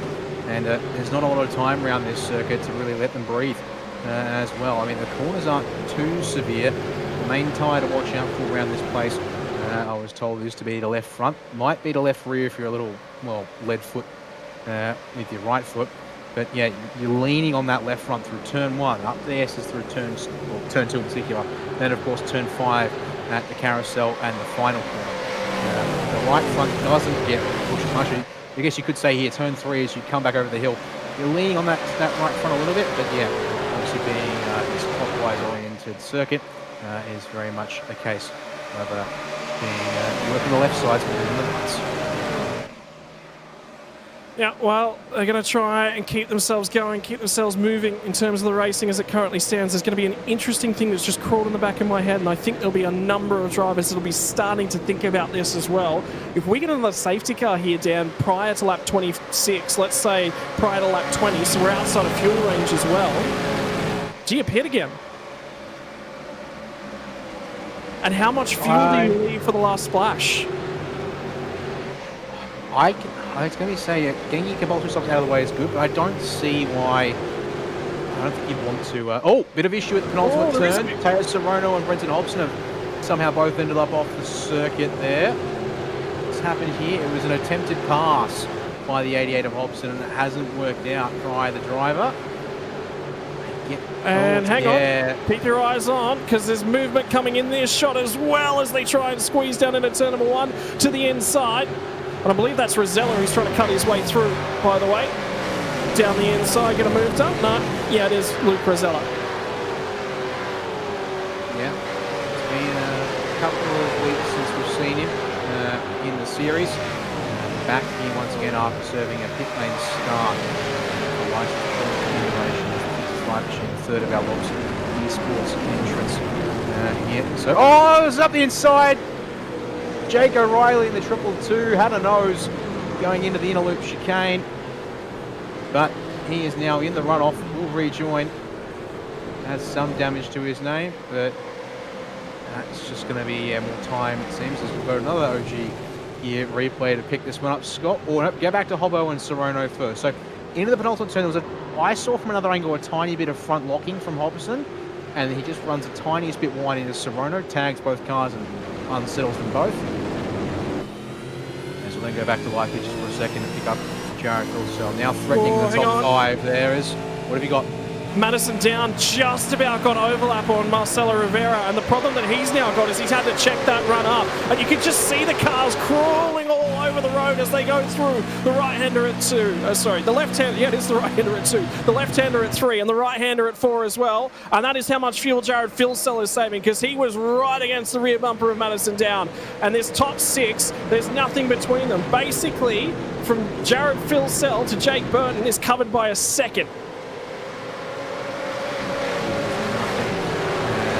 Nothing here at all. No major surprises there, that's for sure, with the way this track works out. Yeah, you have to go a little further back before you start seeing the gaps open up. And listen, we saw that from Jared Philsell. Didn't even think about attacking Madison Down that time in the Olympic chicane. He's more than happy to ride with and get in a rhythm, save the field, and try and get him in the second stop later on. It was Josh Anderson, I just saw, had a huge lot of counter steer cranked into the thing at the final corner as well. Down to the inside, Andrew Gilliam's just dived it in on Joe Stewart at 2 and 1. Will he get that job done? They're going to bang panels on the exit, over the curbing. They get to turn 2, and Gilliam's picked off another spot. He'll move up to P8. And from where he started, a little bit deeper in terms of the field, it was 9th spot. He's managed to grab 1 spot. There's blocking, there's games going on just up the road as well. Marcelo Rivera was blocking Madison Down to the right-hand side of the road. And it's the left-hand side for us, drivers right, as they cut their way through. And as the horde of V8 supercars makes their way across the bus stop chicane, I wonder, it's called a bus stop, I wonder if there is a queue for a bus here, and they're all just starting to lose a little bit of patience. I mean, you're asking drivers here to be patient. Well, in saying that, Madison doesn't look super aggressive at this stage. I mean, I think certainly will follow Marcelo for the draft. As further on back, Stewart's gone up the inside of Gilliam to take back position number 8 at the final turn. Gets the job done with the tiniest bit of a brush. That's going to open towards Brady Myers up the inside as Marcelo attacking for P2 up front. Yeah, and all of that waiting, it's all starting to come undone. Nobody's lining their P's and Q's anymore. Marcelo Rivera's going to lose a spot to Madison Down. Now he's going to have Jared Philsell all over him if he's not careful. And have a look up front, because Ethan Greek Gold's back to second place as well now. Now he's starting to really harass Jake Burton. Will he have a go, or is he going to back out? He has a little bit of a go, and then backs out a little bit of it, but he is so close to the rear bumper. And they are getting closer and closer and closer every single lap. And now Marcelo Rivera is going to dive it back down the inside. He's going to make contact with Maloney as they get to the outer loop. The powder keg is getting set up, and somebody's going to drop a match here, Dan. At some time in the near future, they make contact. My word, we are moments away. This thing could explode. We are sitting on a powder keg, and back through goes Jake Maloney back to 3rd. We're just waiting. It's something's going to happen. Maloney dives into the inside of Greek Gold. He's not waiting. 3 wide. They do make contact. 3 wide in the background as well. It's all going off. It's absolutely going off. And now here comes Marcelo Rivera. He's going to lift a little bit. 3 wide on the run into turn number 1. Down's going to go through the middle. There's contact. Down was out of shape, out of control. Out of here at the exit of turn 1. Oh, now he's got to get back on the circuit, Scott. We've seen this go wrong once tonight, but it looks like he's just found somewhere to slot in. Back in behind Ethan Greek Gold. As, oh my word, it's been absolute pandemonium around here. As how's this as they get back in line for a moment up the exits, but then it's back out of line. Because here comes Jared Philsell. Philsell's going, well, if they're going to race for it, I'm going to quit the fuel saving. Gave him a push, and then settled back in line. Dan, they're going crazy. What are you saying to your driver if you're a spotter, if you're a crew chief, if you're a team manager right now? It's so hard to say. You've just got to have your eyes on stalks swiveling around here, of course, because you need to just try and hold a position in the queue. You need to try and manage your fuel and just obviously, and who is it? Yeah, don't break the car. Well, yeah, no kidding. They definitely don't want to be breaking the car. Don't need to be breaking out Samir at any point in time. Yeah, the main thing is those kind of moves. Like, I get it. We're not even 1/4 of the way into this race, and apparently we're getting very aggressive already and trying to find some runs and moves. And the main thing, of course, the second gives drivers the front light. We've now got 7 tenths. You won't be able to break that, so you can just save a bit more, I would presume, at this stage, unless it's going to be a case of, well, Maloney, his teammates in second, and maybe able to control that and keep giving Jake that nudge at this stage. I think we'll flash it up on the screen for a moment whilst all the madness is happening. Second race control decision of the night. Scott has come in. 15-second time penalty for Jake O'Reilly for careless driving on the pit entry on lap 5. So that contact with Matthew Bowler as they came into the pits. Yeah, remember that pit lane. So what happened out of that was Matthew Bowler had a speeding in pit lane penalty assessed to him by iRacing. That's not controlled by the stewards. They cannot get to that in time to clear that one, and then they have no responsibility to do so as well. So that is all assessed by iRacing, but it wasn't his fault, and that's why Jacob O'Reilly's received that one. So there's a bunch more for the stewards to handle as the night goes on, but it is bump and grind. It is standing room only. Oh, and our battle pack basically goes, I think we tested this, about a year ago now, I think, Dan Yeaman, when we were playing around with graphics. The battle pack, if we were to get it up on screen, only goes to 21 places. There's 33 cars in the train. Oh no, you can make it as long as you want. It's more the issue of if you make it stupid long, it's just another timing tower. There's no real value in doing that. See here, field making their way in once again. There's been another decision issued by Race Control. That is a no further action this time. Right, so what has been determined, it's going to be coming through the second, I do believe, is going to be inset between Taro Sorono and Brenton Hobson has been deemed NFA. And separate to all that, unfortunately I did notice a couple of problems there. That you said time and again that apparently when I commentate, my teammates have trouble. It's my Tyson's internet tonight has decided it's going to be a problem and dangerous to the point that he's out of the races. Meanwhile, Rivera on Maloney that'll be P2 there, so going to break up the trans-Tasman control right at the very front. Well, nobody can break out of this train. Let's start to have a little bit of a look and a little bit of a think about lap times. Fastest lap of the race, Jake Burton, was set just after the restart, 108.687. His most recent lap, a 109.976. Marcelo Rivera in behind him, 108.755 was his fastest lap, 109.634. So they've fallen off about 3/4 of a second if we're going to look at probably not our leader but everyone else basically as they start to try and chase down and zero in on Jake Burton. I think you're right. I think Jake Burton was saving a little bit. We've got some more replays coming in because there's so much action going in. We need to have another look at something. This is lap 5, the safety car call and the pit entry. So Jacob O'Reilly on the pit lane entry. He was assessed to be the driver of... I'll take this out of the stewards' actually notes, is probably the best way. Was careless driving on the pit lane entry. And some further notes is that significant damage has been a massive dive at the very front of the field by Marcelo Rivera.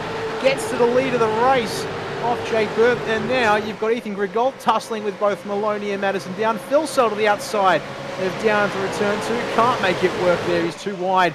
And as a result, he's going to be vulnerable to Job Stewart as they climb the hill on this particular occasion. Lap 19 of the race, it's getting pretty interesting here once again. So I think Burton indeed going pretty aggressive on the save, but I think it was Rivera. I saw a very aggressive dive into turn number 1 on this particular lap to take the lead.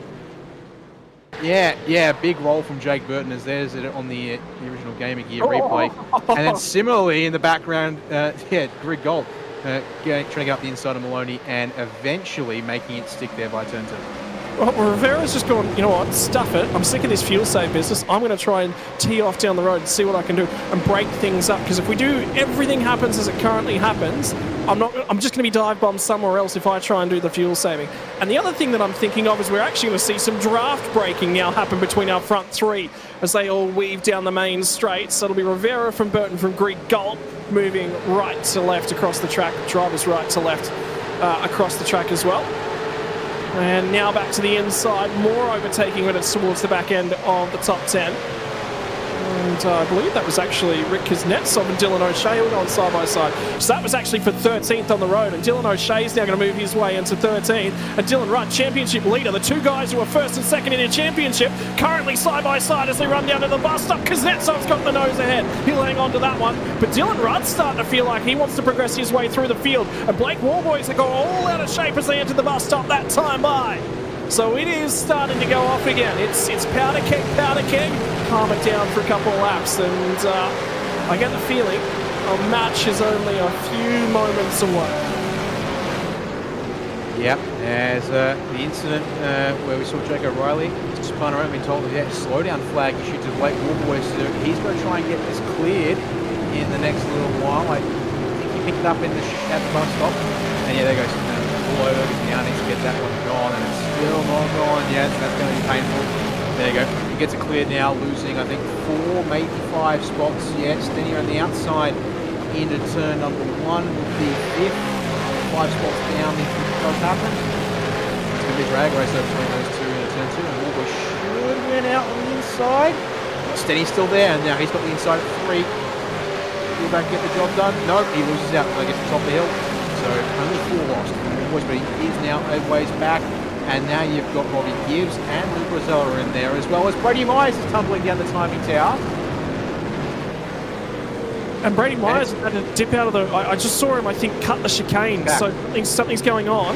He's still going around the outside slowly as it currently stands. And it was a slowdown penalty for him as well. He's still got the slowdown penalty. And the rules are that you can't serve it on the racing line. And Zach Rattray White doesn't know he's got a slowdown. And Rattray White was trying to push him forward because he wants to make places up. Still trying to clear this one. And the problem for Brady Myers is the longer this goes on, the longer the slowdown penalty. The driver in behind him, now he finally gets it sorted, is now Blake Warboys. So for Brady Myers, was inside the top 10, now 19th. Now it's going to be Warboys is going to try and slot down the inside, and Robbie Gibbs is going to line up and have a go as well. He tries to pinch him off, cover him. A little bit of turn 1. Gibbs gets tagged. Gibbs gets tagged by Luke Rosella. He manages to straighten it back out. Bedlam in the background. They go 3 wide as they enter the S's on lap 22. They all manage to walk away with it just there's more contact. Gibbs is still trying to recover. He's not in this thing now. He finally gets the car caught up. Now Freeman goes by. He's outside of 30th. Mitchison's next one in the line. Is he going to get on through as well? Yes, he does. No, not quite. Back down to the inside for Robbie Gibbs. Tries to pull the car up. Oh, settle it down, son. We're not even halfway. And that's how one little tag snowballs there from number 2, Robbie Gibbs. He was in the second tag though from, I think it was Rattray White in 117. As we'll go to an OG gear replay to pick, well, actually not pick that off, because while all of that was happening, back up for the top 5, Jared Philsell finally gets alongside and through Madison down into the bus stop chicane. Oh, he's not done, by the way. Jared Philsell's trying to pull a move on the front straight right now as we jump back to live pictures. Tried to have a go at Jake Maloney as they run down to turn number 1. And now Maloney is starting to come a little bit under threat. Philsell looks supremely quick in a straight line. That seems to be where all the speed is. Right now, though, our race leader is Marcelo Rivera, and Jake Burton, off of second on the grid, sits in an ERT sandwich. And he is trying to help out Rivera's speed. And Philsell backs out. He's not going to have a go at Maloney this time on the run to the chicane. And the tough thing about this race, Dan Yeaman, is you're right. When you get a little bit out of line, you lose a bunch of spots. But there's so much action everywhere. It's so difficult to pick up who to watch. It's really a game. Oh, trouble. Exit the chicane. The 07 of Brady Baldwin's in the fence. No. He does get it out, so he does get it out. Thankfully, the second driver to have trouble in this part of the circuit and not be terminally stuck. And also looks like he might have gotten away without being forced into the pit lane for repairs. As the OG gear replay will show us, he's done it by himself. it looks like he didn't even get a tag at all from Robbie Gibbs. That's why how close he was, just a little loose in the middle of that bus stop chicane. And it says Maloney is now indeed about to lose the spot for Phil Sell back live through turn 2. And they touch through the middle of the corner. Maloney's going to get the run as a result up the top, and he shuts the door on Phil Sell as they get through the top of the hill. Madsen down now, coming back. I just got the feeling, Dan, there was a little bit of a bump on the wall. Down just chills on the throttle pedal, on the loud pedal, just a touch as they run in this time. But that top 6 is all back together again. There's just about nothing in it. And my word. Oh, I was sitting there thinking in the back of my mind, Brady Baldwin's not had a great time in this series. Sim Racing's self-proclaimed biggest wobbler in his terms, but he has a big grin from ear to ear every time he goes racing. Oh, no! And one of Sim Racing's biggest beards is now Sim Racing's biggest driver in the fence, Brenton Hobson. The troubles tonight have not been good. They've been hardware related, and now they're on track related. Straight to the OG gear replay will go. There's no mechanical black flag next to his name. So we're going to watch for this here in case something's happened here on downshifts into the chicane. We're thinking maybe something to do with the engine. That angle there doesn't tell us, unfortunately, what's caused it. I can actually, no, the engine appears to be running. There's no engine off light on the 88, so maybe something with, again, yeah, hardware, screens, the like. Unfortunately, fouling Hobson. He's still there, and I get the feeling he hasn't been able to call into race control because here come the leaders at full speed. No caution at this stage. Thankfully, Hobbo is well off the circuit. And yeah, Jordan Roth, I think, is about to call in on behalf of Hobson. So I'm just listening in the moment. Yeah, so that's what they're talking about. So remember how we were saying there was hardware difficulties? The hard drive he actually had iRacing on corrupted itself today, and he was trying to get everything installed and ready to go. Well, he's got no screens at the moment. He cannot see. There's nothing he can see, so he is going to be forced to call for a tow. He's now 1 lap down. And they're just talking about it at this point in time. And Jake Burton's gone, well, if there's going to be a safety car, I want the race lead. And he's gone to the point as they head down into turn number 1. This is where the games will start. What was the critical lap number, Dan? Tell me what that critical lap number was, because I think we are on it. We are in it. Yeah, I can confirm if you're burning flat out, it was 26. For those who have been saving, and they've been saving as early as 23. So we are definitely in the window, but there will be no safety car. The 88 of Hobson has been cleared to get off the track as Brady Baldwin has gotten into into new trouble now, coming out of the pit, and he's engine gone. Well, I mean, it's still smoking at the moment, so there's definitely still some spark in that engine, but not enough to get him up the hill. And they're going to try and get that one cleared as quickly as they possibly can. This could all explode. If I'm in one of these guys' shoes, do you dive to the lane immediately? We've hit the pit lane window. Who's coming in? No one's coming in at the front end of the train. They're going to wait for the safety car to be called. They're going to fire it off down into turn 1. They're waiting to have a look at that car, but it's still off the road. Does someone from the rear end of the field pit and just clear that stop? Oh, Greg Gold! Greg Gold just had a huge slide on the run into turn 1. He's in a world of trouble. Maloney's gone by. Phil Seldery's inside. Huge slide on the way into turn 1. It's not done. Phil Sell's going to slot back in. And the safety car's been called down. What was the under-over? We said 2. We're on 2. Yeah, I was thinking we get a couple here. I think, given the fact again that because we aren't forcing the drivers to slow down when a safety car comes out, there is no value in the safety car undercut. As we're going to get this original Game of Gear replay and explain what happened. You can see here, Brady Baldwin and Jacob O'Reilly both coming out of the pits, and I can tell you, Jacob O'Reilly's just hit the back of Brady Baldwin, who was letting everyone go there because it was the lead lap train, and O'Reilly apparently not ready for that kind of courtesy from Baldwin. And that has ended the night for the 07 machine. Right, second pit stop. We're in the window and expect again, as you said, everyone once again will peel into the pit lane here at the end of lap 27 as they almost touch, if not they actually did. Well, roll the dice. Who has saved enough fuel? We've got no idea, but these pit stops will tell the story. You can fill this thing and get home from here. This is the second compulsory pit stop of the night. It's already cleared itself now. By the way, I had a quick look in the background. Jacob O'Reilly was on the same lap as Brady Bullman. They were both one lap down, and they were both obliged to let that train go by. Race control's not going to look too kindly on that.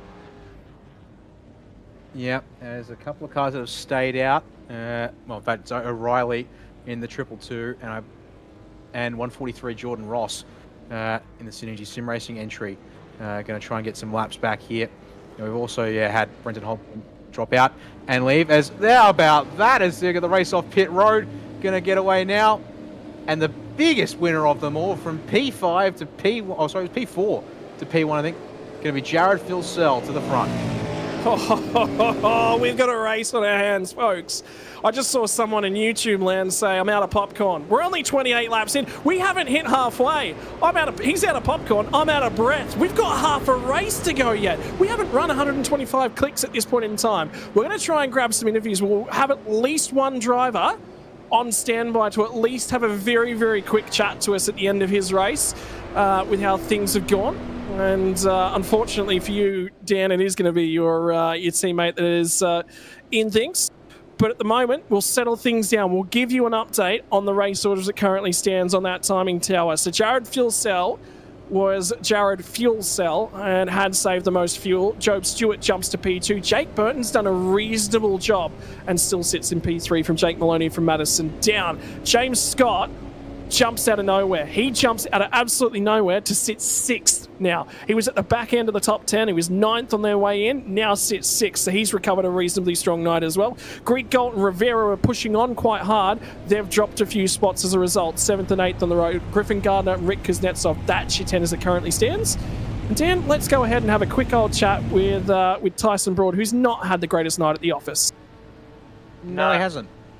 Sorry about that, Tyson. I get the thing. Well, Scott likes to say if I'm in the commentary box and one of you guys are out on track, it's not a good night for you guys. Unfortunately, you were slightly aware things might be a bit of a handful tonight, and it looks like, Gremlin's outside your control. It seems to have gotten the better of you. Yeah, that's WA internet for you. Yeah, obviously not ideal having the same dramas I've known about for definitely the last week. And yeah, it happened once under safety car, and I thought, okay, that might be my joker out the way, because normally it only happens once in a race. But then it happened under green flag, and I'm like, yeah, it's probably not the safest thing for me to be out there with internet issues for other drivers, especially seeing as though that I've only just started my run in this championship, and the others are 5 rounds into it. Yeah, indeed. That is a good point you make there, of course. And I think, as you said, yeah, you're coming in obviously late to the season, unfortunately, thanks to withdrawals elsewhere. And I guess, yeah, so it means that championship's going to be hard to talk about. But I guess, what does it mean for you to be able to get a chance to try and get out here and get some laps on the board, although cruelly denied here tonight? Yeah, it's just sort of measuring my pace against this field round by round and seeing whether or not I'm going to improve. I felt as though tonight was going okay, given my relative inexperience in these cars, hanging sort of around the mid-30s, which is sort of what I expected, and then obviously the internet take it away.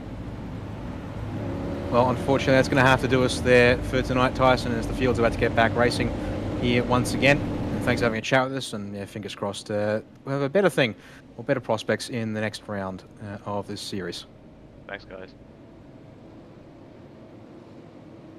Well, there we go, Scott. One final OG Gear replay here under yellow for us to have a look at, which is that little brush of the wall you picked up about now 10 or so laps ago, I think it was, for Jared Filsell. Actually, looks like he might have escaped with the skin of his teeth. Well, you know who he's got sitting in that chat room talking away with him and giving advice and working with them to work on that setup. It's Shane Van Gisbergen, and Giz is quite good at getting up against walls. Maybe you learned that from them. Maybe it was Jared that actually taught him that trick. We'll never know the end of that story. Maybe that's something to keep in the back pocket one day. but it's going to be a restart here, and we are coming to the conclusion of lap number 29. That is going to leave us with 35 laps in the tank. How much is going to be in the fuel tank? Did Jared Filsell underfill that car to get track position? I don't think he would have. I think he saved that much because you want to go green as hard as you can from here. This is going to be a big, big race from here to the flag, if it's going to be from here to the flag. And Filsell's got control of the field. It's gone. Here goes Jared. So he's launched it nice and early off that last corner.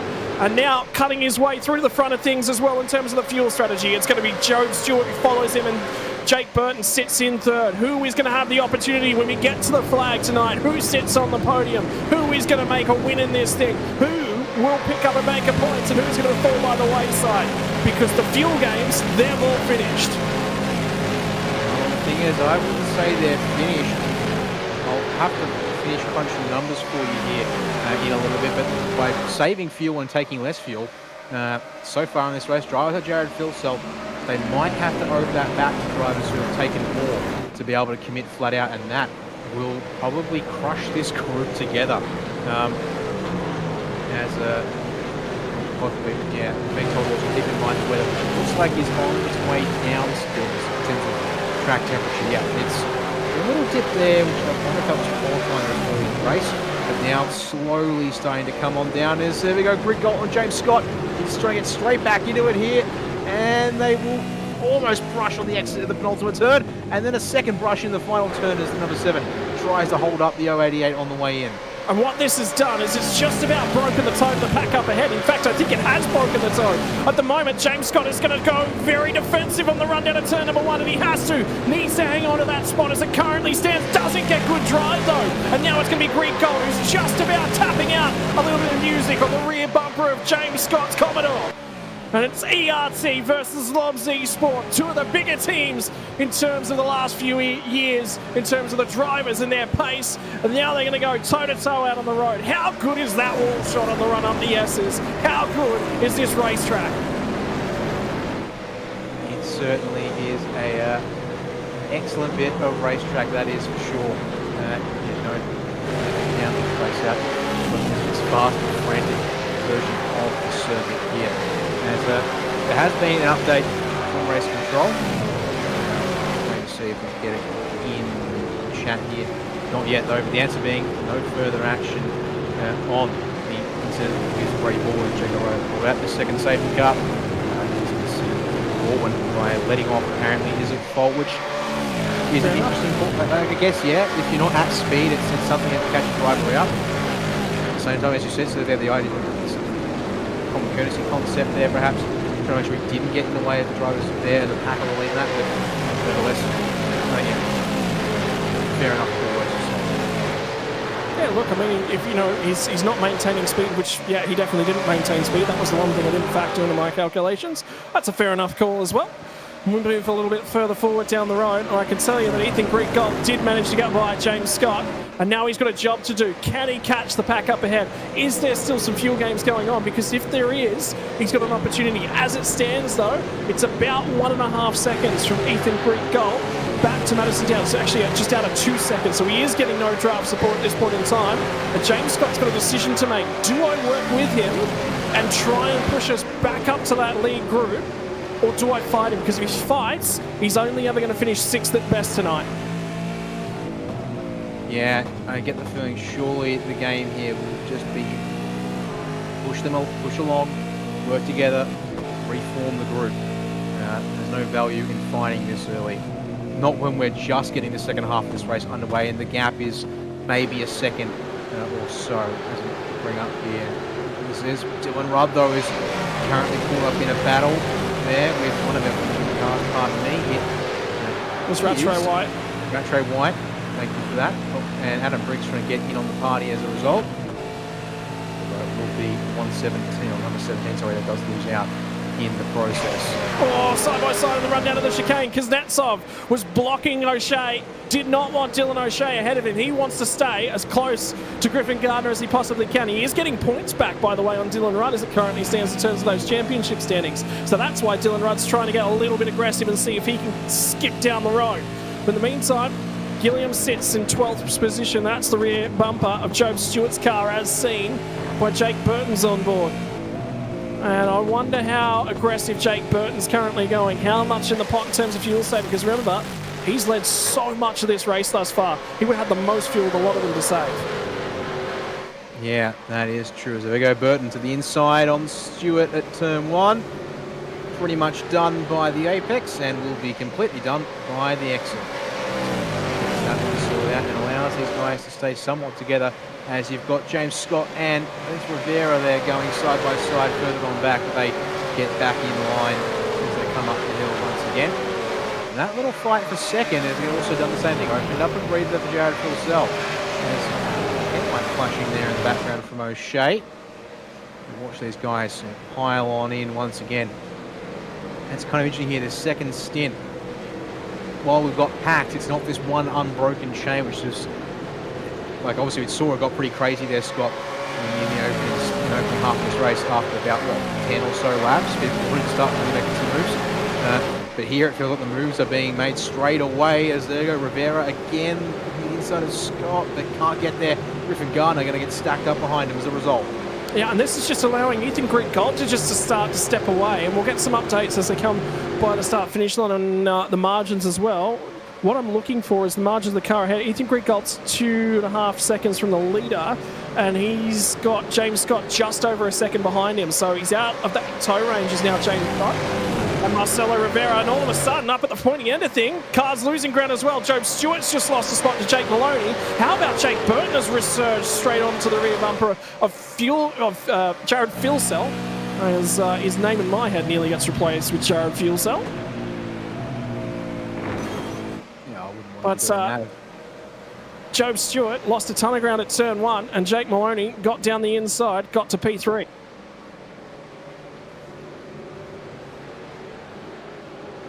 Remember how you said that Dylan O'Shea was flashing some headlights?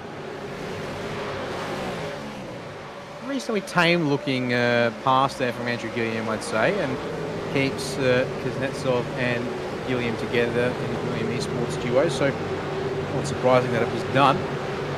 Nevertheless, they will have to carry on racing there, and O'Shea will have to try again. I mean, it does get him further away from Griffin Garner, and he can't assist 9.5 teammate as Madison down a lunge and a half on the anchors into the first turn, but I think on this occasion, has to get pulled up and can't clear Job Stewart this time, who will then just get back in front, swinging around into turn 2, and now has to try and get a run up to get away from the number 1 machine. Does have the space to do so now. There's a gap to Maloney in front.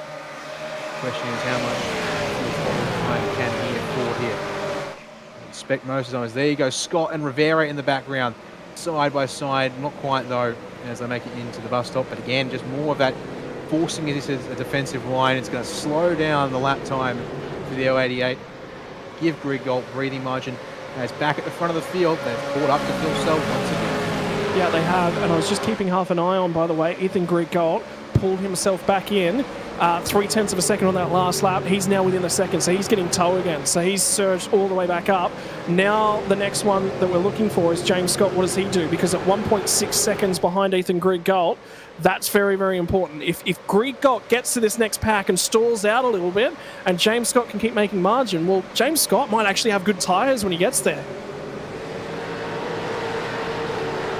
As I said, it's going to be another important factor too. Decent temperatures, as we said. Left side, you work them harder here. And you need to have decent left front on you. But when you get through turn 1, carousel on the final turn, so you need to make sure you have that underneath you here as this race ticks on. Especially now, basically, they're all pretty much committing to a 38 lap stint here, ideally without stopping again, to keep it all in perspective. Now, of course, there was a lap there or 2 under safety car, so it's more like 36 actual racing laps, but still over half the race distance on the single set of tyre spot. And the track temperature is still hanging around 44 degrees Celsius. Yeah, it's dipped, but then it's sort of maintained since we've got there, and Marcelo Rivera's caught up once again to James Scott, just sitting casually by. We keep our eyes on these two sorts of margins. Oh, and keep in the back of your mind as well, as we cross the start-finish line this time by, there's still 27 laps left to go in this race. There is a hectic amount of time. We are still at 25 to go. We'll be right on 100 kilometres left in this race, so anything could happen. And if this goes green to the end, which, well, the other thing about fuel games is it packs everyone back up, doesn't it? So once you get spread out and everyone's sort of not racing each other quite as hard door to door, all of a sudden the safety car chance drops off quite significantly. So anything theoretically, we may go green to the end here, just based upon that little bit of a statement there, Dan. Well, it's all up to these drivers here as to how they want to race and how desperate they are to either reform the gaps or to go after each and every single spot tonight. And how much of a risk they're willing to take out there. We've had a couple of ones that end up, of course, tripping up in incidents and in safety cars. So that will be indeed, as we now have this lovely split view here to watch our top 6. And the battle for 7th on back still forming up behind James Scott. It's worthwhile having a little bit of a check-in as to who's gained the most spots tonight. Dylan O'Shea started out at 20th, has clawed his way up to 12th, so he's gained 8 spots, so that's quite reasonable. We're looking at another one, by the way, which is Luke Rosella. Started from the rear end of the field. He's gained 21 spots. And Thomas Freeman up 16 as well, although it'd be interesting to see what they do with Luke Rosella. He may not necessarily be eligible for the OG Hard Charger starting from pit lane. That'll be an interesting one to debate the semantics of. But Damien Johnson's having a reasonable night. James Scott as well. So tonight from the Lobs Esports crew, no qualifying pace, but they've got the race pace. They've got the ability to charge their way up through the field. And Josh Anderson, in the meantime, in the background as well, in 17th spot, was having to make sure he defended from Blake Warboys. I get the feeling there's all those please and thank yous we've seen thus far throughout the race with all the fuel saving. That's all done. Yeah, I would think so. So we'll see here how the drivers make it work for them. I mean, yeah, look, some of these drivers, we think some of these drivers are going to be a little short on fuel. And I really suspect that's why Jared Wilson has been caught back up without too much of a fight. He's now going to ride this front of the group back, or say hold everyone back, manage the fuel, and allow his teammates stuck a little further back to be able to get in on this one here at this stage. Who was it during the interviews, by the way, Dan, that said, I think this thing will be decided in the last 10 laps of the race? Both at the front row. Both of them. Yeah, do keep that in mind. So, yeah, all of these guys here at the front, they know that this more than any other race, it seems, apart from maybe the Enduros, because of the fact they are just such long races, this one being such a bull ring as you've described it, you've got to really just be patient.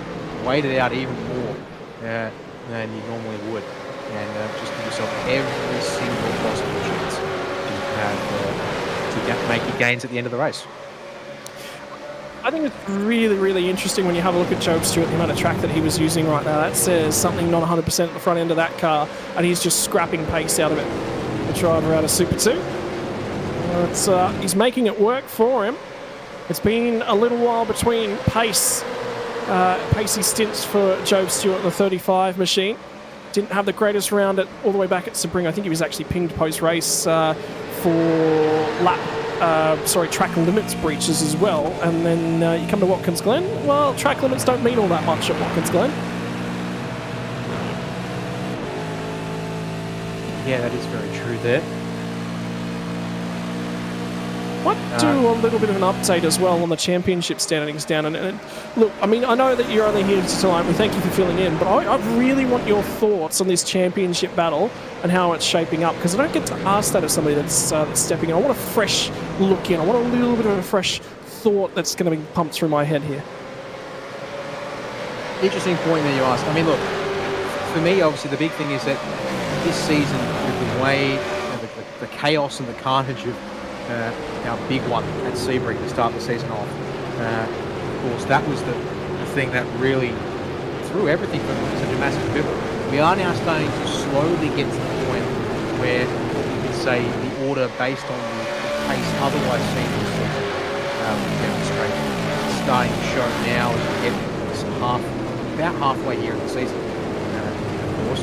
But we're going to feel those effects for another round or two, it seems, because the fact that Jared himself has been really strong.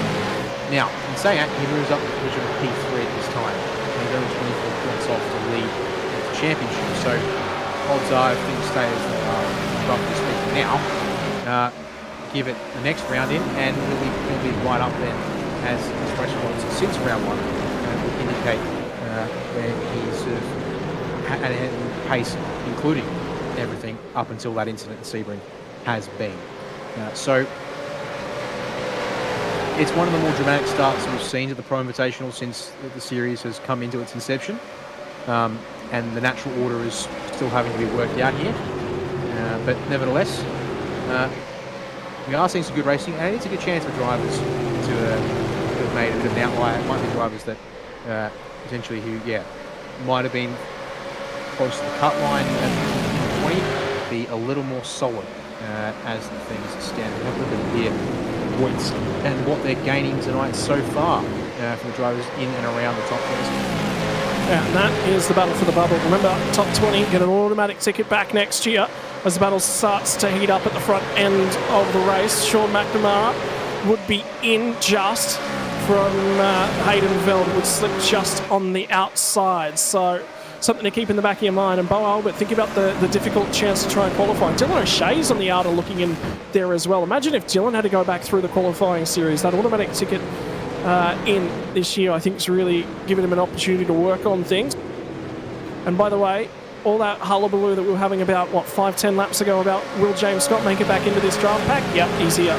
He's back inside. He's picking up that draft once again. So another stage, another stanza of this race gets written. We had all the action of the early race. Now it settles. This middle point of the race just draws on and draws on and draws on. And we're going to have 21 more laps left to run. Oh, and by the way, the battle graphic, it's immense. There's 21 cars in it. As has been told, just for you apparently, and that chat that rings a bell, and the fact that it can go bigger, and I guess if you really want to play around with it, you should consider a technical demonstration in name only, and let it go on for the screens as soon as it appeared. As we'll focus back on the action here on the circuit. And curious to see here, there's a bit of a margin growing between Jake Burton and Joe Stewart in second place. As being told, listen in to Jared Fulcell's number 94 machine, still looking to save some fuel. And why am I not surprised with the driver who had the shortest second stop of everyone in the top 15 when they restarted, mind you. Also positions are very much moving around at this stage. Yeah, and have a look at the guy that's sitting in behind him as well. And Jake Burton's got an interesting brain about these sorts of things. And just the way that he is psychologically, whenever I talk to him, I get the feeling that at this point he'd know exactly that Jared's in a fuel hole. And he would have been watching the attitude of that car for the last couple of laps. And he would be sitting here and going, you know what? Stuff him. If he's going to short fill, I'm not going to let him tow. I'm going to make him do all the work. That is just how Jake Burton's mind works. Oh, I mean, it's going to be what any of these drivers are. I think also, to be fair, if they cotton on, and they will cotton on, they will have, I should say, at this point it's going to be well clear, as you said, at this point in the race. They will push Jared as hard as they can to try and get him to be a little tight on fuel. Now, curiously, I've actually just run some numbers on. Here we go. I like numbers. Give me some numbers, Dan. The interesting thing here that I'm seeing is that Phil Cell, even with an increase, I've actually had to try and increase the fuel burn from the low side estimate we gave earlier tonight to try and make this seem a little more marginal. Even if Phil Cell's burning 2.75 litres a lap and has been burning that every single lap of the race, he's still got 64 laps of fuel. And he had enough to get to end of lap 64. So what that says to me is, now maybe I need to increase the average burn so you can account for the laps where he's been pushing a little harder. I don't think I might even want to do that and just see if it ticks under.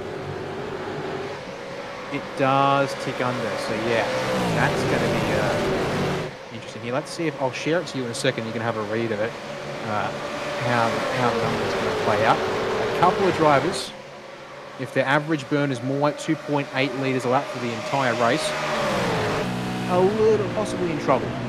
But so far, so good, it seems. Interesting to note as well who the first drivers are that are outside of that first train. So Kurt Stenberg's the last driver effectively in the lead train, and he sits in 21st. Scott Gamble sits 22nd on the road, and he's then the leader of this second train of cars. But these guys are not attached to that lead group. Think about things. We talked earlier on in the night when we saw a couple of slowdowns starting to come through for drivers who cut their way through the bus stop chicane, didn't quite necessarily take the right racing line, got penalised with that one. They dropped a fair way back, 4 or 5 spots in terms of things. Well, now if you're Scott Gamble, if you can just eke your way back up and back onto the back end of that train, and the sector times have not been good to him, by the way. He's lost a little bit of margin to Kurt Stenberg, and now Thomas Freeman's going to have a go at him. And prior to last round at Jerez, these two would have been teammates, no more. Thomas Freeman's out, and he is a privateer, and he gets to the front end of this one. And have a look at Forza El Nabi. After a pit lane start, has cut his way through to 24th. He wants 23rd on the road. And I think he feels there might be somewhere to go and make contact with Scott Gamble. He's made contact with the wall as well. He's rejoined. That'll be a safety car. There's no way these guys get through. The engine's blown in Forza El Nabi's car. The engine's blown in his night. And they're going to continue to pile in here. O'Reilly's involved. Serrano's involved. Brady Myers is going to be the next car on road that comes through. But there are 3 cars in the S's whose nights are over. Oh, dear me. Brendan Hobson's is one of them. And at this point, they'll get through cleanly. And, yeah, O'Reilly actually towed immediately, which that might even see him flag down. He'll get a penalty next round for sure. But who takes tyres now? Who actually pit stops? Because if there's cars that are just at the back end of this thing, safety car will be called here in a few moments. Turn 1 trouble. Now there's going to be trouble at turn 1 as well. Who managed to get through? Oh, it's going to be Ethan Griegold, Madison Down, who are shuffling their way through. And now it's going to be called to the drivers that there is an incident through the S's. They need to be careful. And they're going to see the stricken cars all over the racetrack. They're still going toe-to-toe. And I think Greek Gold and Madison Down were trying to sort that one out on the road so that they got that one all sorted. Serrano's still trying to go through. Safety car's finally called, so the field will get frozen. Oh, they waited a touch too long for me there, Dan. Oh, I was worried there for a moment because the cars were stricken in the S's. I was just a little bit concerned with the cars arriving at speed that could have caused more drama.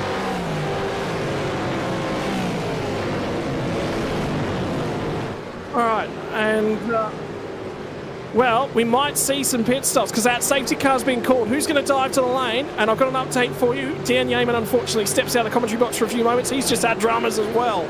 So he's just missed all of this. We've waited 48 laps for the powder keg to go off.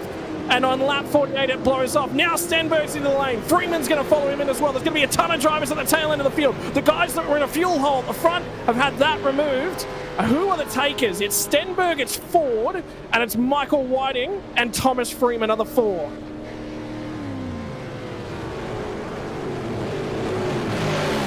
And there was a redress between Madison Down and Ethan Griegold, but it's going to be confirmed. It's been handed to race control. So this is the dive down the inside. This is what triggered it all. And it was just lucky that we flicked to this group. And Forza El Nabi gets to the inside of Scott Gamble, tries to get the job done at turn 1. They get to turn 2, and there was space, and El Nabi just comes off the racing line at turn 2, trips over the back end, but I think his left front tyre's already broken off the car at that point in time. And Serrano's got nowhere to go. El Nabi's engine's already done. His wheels are ripped off, and everyone else just arrives at speed, at absolute speed. Fastest, blindest section of the track. There is no visibility. And for some of the drivers down the tail end of the field, we might have a look at them as well after we see this one, because this is what changed things at the front end of the field. Madison Down and Ethan Griegold on the run down to turn number 1. Griegold gets to the inside.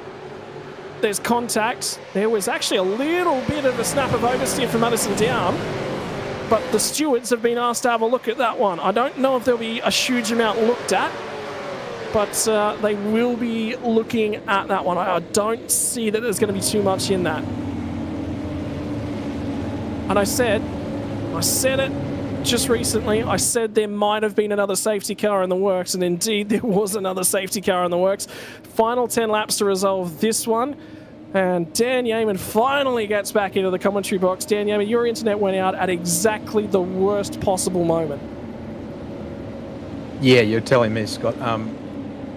Where something blipped by a local power station, just half went offline. So that's what knocked me out a little bit there. Thankfully, I'm back up and running, and it was an annoying brownout moment. So, well, I can see we're on the safety car.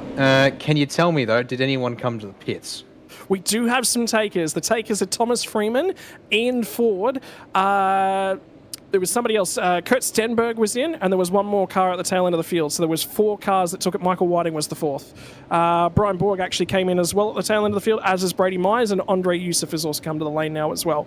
So there was a few more cars than we initially saw. A few of them were not necessarily in sync, and Jordan Ross is going to come to the lane as well. So update on the cars of the pit. 47, Stenberg. 115's Ian Ford. 49 will be Thomas Freeman. The 951 should be, I believe, Sean McNamara. 025 is Michael Whiting. 017's Brian Borg. 22 is Brady Myers. 900 will be Youssef, Andre Youssef, and the 111 will be Teo Sorono, I believe, as well.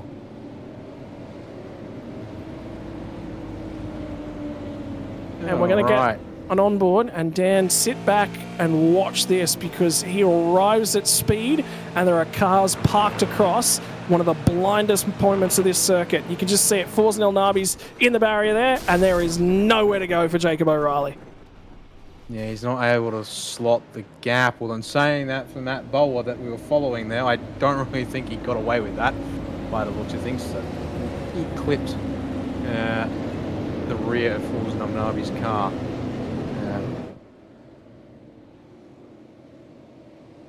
So absolutely bedlam there. And that was separate to what I was calling as I was watching the race, which was, yeah, trouble, but a little bit of drama at turn 1. There's, I think, with people realising there was multiple cars parked out. Well, for Madison Down, he tried a lunge on Ethan Grigol, and at turn 1, as a result, he bombed it, and he did throw it in so hard, though, that it tripped him up. As we're going to go back and have a look here at Forza El Nabi. So he's alongside Scott Gamble, and unfortunately here, as we come up into turn 2, Scott, as you were calling it here, they just don't quite under the tree. Get through. Just don't quite get through there. But then the angle means yet into part of it. Sorono, was it? Robbie Gibbs gets clipped, and then there's a car's width there.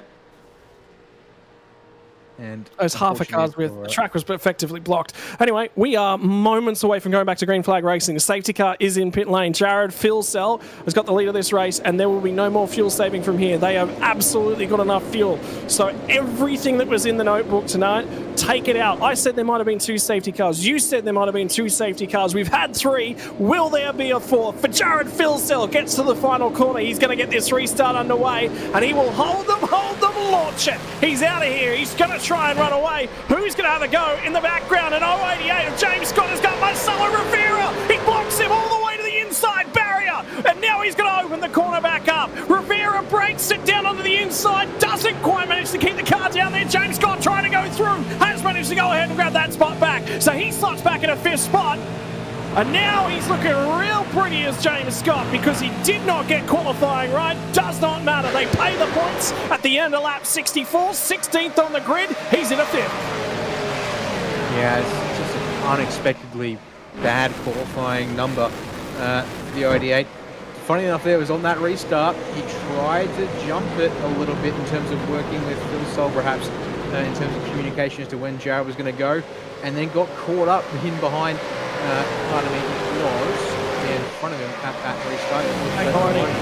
And so Rivera, a little bit back, is able to see. Oh, here we go. To the inside, Madison Downs just dived it down to the inside of the 93 machine and Griffin Gardner. So they're going to go side by side on the run of the final corner.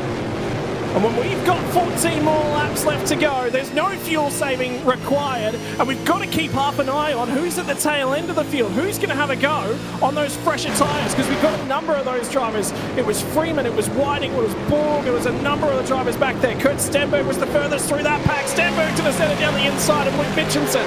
He picks up a spot. He's back to 23rd. He pit out of 21st, so he's only 2 spots down on where he pit out of, and now we'll keep an eye back up towards the front end of town, because this thing We've sat on a powder keg all night. It's been a couple of sparks. It's gone off a couple of times. The racing is not done from the bullring round of the season. Once again, a leading pack is breaking away. In fact, the top 15 by the looks of things there. We've got Anderson leading the next train of cars. Already starting to fraction. We didn't say at Madison down, there's a bit of a gap. So the top 6, then 7th through 15th, and then 16th on back at this stage. For those drivers there in the back half of the 10 and just outside, they're going to surely need to be willing to work together, trying to have a chance at things further up the order. And indeed, the drivers here who were a little tight on fuel before the safety car, yeah, forget about it, they're good. They'll be happy with it. Mainly, I didn't get a chance to share it with you. In fact, I want to, for the sake of the discussion, I'll share it with you, Scott, and so you can have a read of this. The big one was that according to the numbers, Jared Philsop could have maybe been a lap short. Oh, well, he's not anymore. And that's the critical factor. He was thinking there's probably going to be another safety car. I want track position. And now he's got everything he wanted. Christmas came a little bit early for Jared Philsell. What has Jake Burton got him? Is he just going to shadow? Is he just going to follow along? When does he pull the trigger? Joe Stewart's back to 3rd spot as well. And he starts to close in. And do those exploits in the real world, does a life of racing really start to add onto the experience counter? Joe Stewart will tell you, yeah, absolutely it does. But sim racing is just another thing entirely. He's got an opportunity tonight to put one foot on the podium. Can he make sure that he does that? Can it be the top step of the podium? Because this one is not decided. At the start-finish line, we are going to have 11 more laps left to run. We are going to have about 43 kilometres left in this motor race here, Dan, and there is everything to gamble for. You need to obviously make sure, though, that you finish this race. There's no good in going for something early or even going for something at the end if it means you end up in a world hurt, as we are seeing some messages from race control here. And first up is Fulton on Navi. Drives with a penalty for him, although being in the pits probably won't do a whole lot at this stage. That is Scott Gamble, but critically, the one that is now on the screen, 5-second post-race penalty, Madison down for contact with Ethan Gridgold on lap 48, right before the safety car was called. As we saw there, way in the background, Thomas Freeman almost up against the barrier, fighting for a spot towards the back of the field, I think it was. Is that what you spotted, Scott? In forward, Thomas Freeman and Sean McNamara were just about 3 wide on the run down in the bus stop. Kurt Stenberg on those fresh tyres. Well, he hit out of 21st spot. He's back to 21st right now. He has got the freshest tyres by a long shot over everyone that he's in around. He could make hay. He's not going to crack the top 10, I don't think. I think he's going to run out of time, but he could advance himself 6 or 7 spots from here. It's all gain from now for Kurt Stenberg. But the key factor that you were talking about, 5-second time penalty. Car number 1 for contact with car number 7 on lap 48, turn 1. Madison down, 5-second penalty. Yeah, it was big send. I think he tried giving the spot back, but there was a slowdown inflicted on Gridgold. It has now got Andrew Gilliam trying to apparently even up the dent on that Brazilian Esports front bumper, but Gridgold's going to roll out of it there, looks like a little bit, and nope, my apologies, the angle misled me for a second. He will most definitely stay in front there. It's going to go to one more OG Gear replay. Well, I say one more, it's not likely to be, this is what, I saw it for a moment whilst we were worrying about, 3 cars, piled up at turn 2 in the S's. Madison just trying to get any extra spot he can. It's no good because there you go. James Scott gets a spot, 2 spots for free. And so will Rivera, so will Gardner, and then does try and let it go. As a result, checks up a Gilliam there, I think it is, in the process. And then, slowdown's still here. They just sleek between El Nabi and Hobson there. That was risky too. I do wonder... There is a slowdown penalty. For those of you who are wondering what Dan's referring to, you've got to get back across the curbs by a certain point on this track, or there is a slowdown penalty. And I thought that Ethan Gridgold had cleared that. So it was actually the 2 stricken cars on the track that forced the checkup. There was no slowdown penalty from what I know. But Kurt Stenberg was on the move as it currently stands. He's now up to 20th. So this has worked out to the tune of 1 spot right now, and everything he gains from here is a win. We're under 10 laps left to go. Jake Burton, Ethan Griggold both said it's going to be decided in the last 10 laps of the race. The problem is who has the tyre underneath them to make the move. And by the way, keep our minds on inside the top 20 from about 12th all the way back to 17th. The cars are nose to tail. There is nothing between them. You thought this was close up the front. The guys back there are even closer.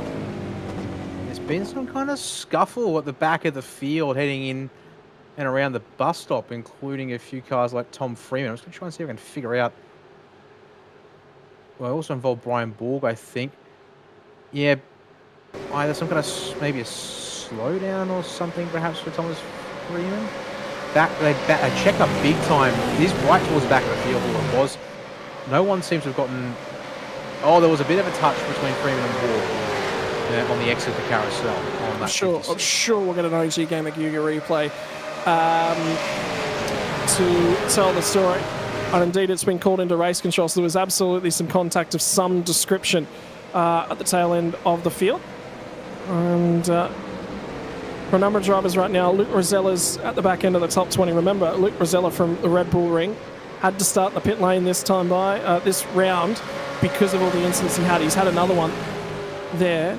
There's also another update that's just crawled onto my screen. It was for Josh Anderson. It was an overtake under the safety car. So something went on there. So this is the Game of Gear replay for the contact of the rear bumper of Freeman. And then it was the turn back in because he was trying to get back into that slot where Borg was, and Borg was already there filling that vacant spot. And I do wonder whether that we'd need to keep half an eye on. But yeah, there was a overtaking under the safety car, which means that Josh Anderson has got himself a drive-through penalty. So that's going to change his running spot, and he currently sits 16th on the road. So for everyone behind him, another freebie. Yeah, it's actually annoying because I can't go back and see exactly how that happened there because unfortunately, so out of the session. So I'll have to get someone to tell me how many spots he gained and everything like that. But 4 spots, I'm being told. Oh dear, that's not just a small issue. That's a big mistake there. So get through everyone there, and I've been told it'll be very obvious when safety car is called. Yeah, maybe now everyone's on the anchors. Oh, hello, Sorono there, I think it was, trying to get through. And get us on track, and everyone's cruising at this point. So yeah, definitely under safety car at this point. So, and we're being told, yeah. So trying to get back to where he was, it seems. Yeah, he's gone off the road in his own position. Mistake at the bus stop. But you can't do that without being told to do that, and that's what the race controller are not happy about, because its safety car positions field is effectively frozen. You'll get it back eventually when they get the opportunity to, but they have to assess that before you're allowed to do that. So that will be what that one's all about. But in the meantime, up at the pointy end of town, there's just small margins between a number of cars. Then you get back to Griffin Gardner. He's just outside of that draft window now for Griffin Gardner in an 8th spot. And Ethan Griggold sits 9th. And he's now out of the draft range as well. Dylan O'Shea's made his way inside the top 10. O'Shea, in the community, known as the Malayan driver. He's aggressive. He'll get out. He'll block. He'll dive bomb. He's not afraid to trade pain. Sometimes it doesn't work. I think back to Sandown last year. He finished on the podium, and then all of a sudden it was a safety car procedure infringement that unfortunately robbed him of that one. So it worked back then. For the driver of 9.5 Sim Sports, he's made his way back inside the top 10 as we look a little bit further down the road as well. Staying out. He's probably got at least, well, he has to either come in this lap or the end of the next one, I would think. Before that penalty becomes a disqualification from the race results automatically. So we need to get that one sorted out promptly as, in all of the chaos, all of the madness, the laps tick away. We're on lap 60. It's 5 to go, or less than now, for our leading field here, Scott, as they enter that inner loop chicane once more. We'll see if anyone going through that stage. Not yet. We're going to see if Kurt Stenberg is going to have a run perhaps further on back with those tyres, as you said. Just doing some math on where Madison Downs sits right now, and if he was to grab a 5-second penalty as it stands, that'd drop him to 15th. he'd lose 8 spots. 8 spots from a 5-second penalty right now, but this race necessarily isn't over. At the front of the town, they're all sort of still nose to tail. Not much you can really do up there. Penultimate corner. Contact as everyone's still squabbling, and Hayden Bell's straight in a little bit of pain, as is Bo Albert, and Blake Warboys is getting involved as well. And it was because Kurt Stenberg got that fresh set of tyres on. He is cutting his way through the field. He is now up to 17th point position as it currently stands, and I think that we finally saw Anderson sidestep out of the train and serve his drive-through penalty. So that one is now served, and Luke Rosella will be the next car on the warpath for Kurt Stenberg. But we look back towards the front end of the field, and we keep our eyes on this one, because this race is going to be decided inside the last 10 laps. This race is going to be decided inside the last 4 laps. There's now 3.5 laps left to run, and we are on our way back. When we get to the next corner, there's going to be about 10 kilometres left in this race, and time is running out. Jake Burton has led this race. He was on the front row, and he's just played shadow to Jared Filsell in the second half of this race. But could there be one more sting in the tail? Maybe.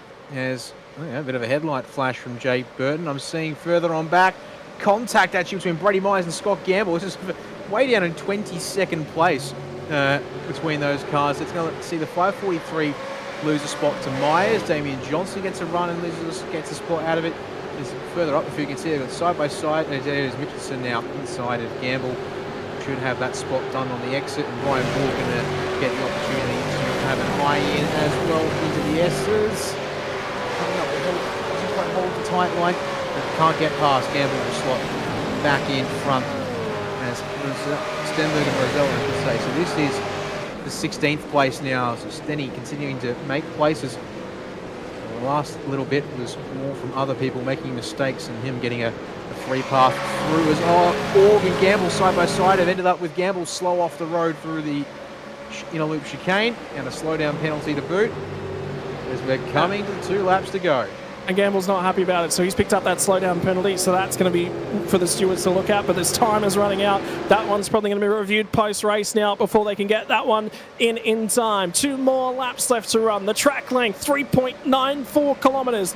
That equates to about, what have we got, 6.88 kilometres left to run, and as I say 6.88, it's probably more about 6.3. As they run up to the bus stop chicane through the S's. There will be one more trip through this section of road. Jake Burton is starting to get closer to Jared Filsell, but has he left the run a little bit too late? Is he going to have a crack on the last lap when Filsell can't necessarily respond? One more time through the bus stop chicane. The cars clamber all over the curbs. They're going for everything. Nothing left on the table, and there is trouble at the back end of the field, by the way. There's a couple cars crawling out of the S's. Rick Gold's out! Rick Gold's out! Ethan Green Gold has not had a night to remember. He picked up pole position, and now he won't see the checkered flag. It's going to be looked at. It's going to be looked at. It's going to be talked about. But all that people are going to remember right now is the next 3.94 kilometres. White flag in the air. One more lap left to run. Can Jake Burton spoil the Jared Filsell party, or is it going to be another Loves Esports victory? So Greg Galt's off the road. Scott Gamble's also parked up. He's just outside the white lines on the right-hand side. So offline under brakes into the bus stop chicane. But here we go up the hill. Final time. 3/10 back there according to the timing. I don't think Burton's lined that one up right. Well, here we go. Towards the top of the hill. It's Filsell backing up to give himself the fuel for the last run in here. To come through the inner chicane.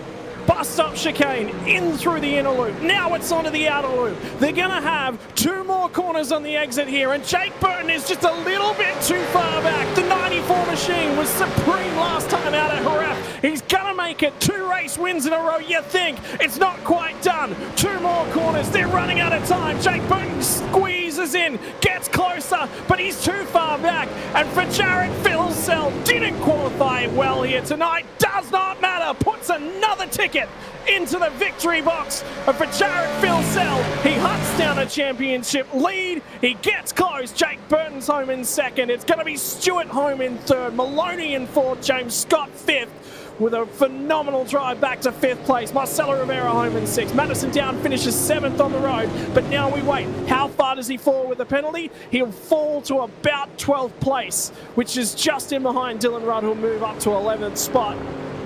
But Jared Philsell took a risky gamble at that second to last safety car. He took a little bit less fuel than everyone else, and he got track position, and track position was all that mattered.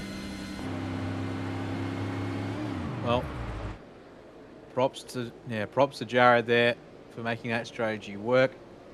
And sure, the safety cars might have helped a little bit there in getting him what he needed, but nevertheless, get to the front, control the field, and be in the spot that allows him to make sure that he's across the line in the first place. Yeah, that last 2 laps, or the penultimate lap, absolute chaos further on back. And also the fact that message from race control went through in game. Brendan Hobson actually went out on circuit again after being cleared off the circuit from the big one that brought out safety car number 3.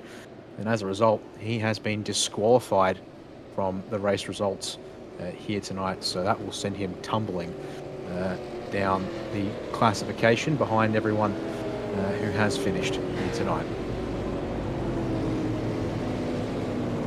Well, keep half an eye on him. He did have some fuel left to save, but safety cars will allow you to save a little bit of that gas. He's cough spluttered and just barely got home, as racing car drivers tend to do. You only need enough fuel to cross the start-finish line. After that, not necessarily all that's needed in sim racing. You might need a fuel sample if you're a real-world driver, but for Jared Philsell, you get to celebrate just a little bit here tonight, I think. And yep, the celebrations are starting for the driver of the 94. He's going to go back-to-back. Wins it at Jerez, wins it here.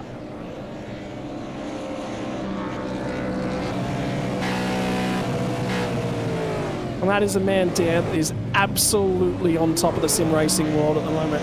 His pace this year feels like a step up from where he was last year. It feels like last year, and everything that transpired served as a little bit of motivation for the Speed Cafe Lobs Esports team. I have to agree there, Scott. When it comes to this car, short of issues and errors and stuff, whether it not necessarily even be his, but just incidents that gets caught up in, doesn't seem to be anything that can stop Jared when he gets behind the wheel of that number 94 machine. And even here amongst the very best, maybe a bit of a gamble on fuel for sure, but worked out perfectly in his favour. And then, to be honest, didn't even look that under pressure, it seemed, by the time we got to the end of the race. Well, there's going to be a little bit of post-race having a look at a few different bits and pieces. But remember how there was a little bit of chatter about something going on and around Thomas Freeman, Brian Borg and Sean McNamara?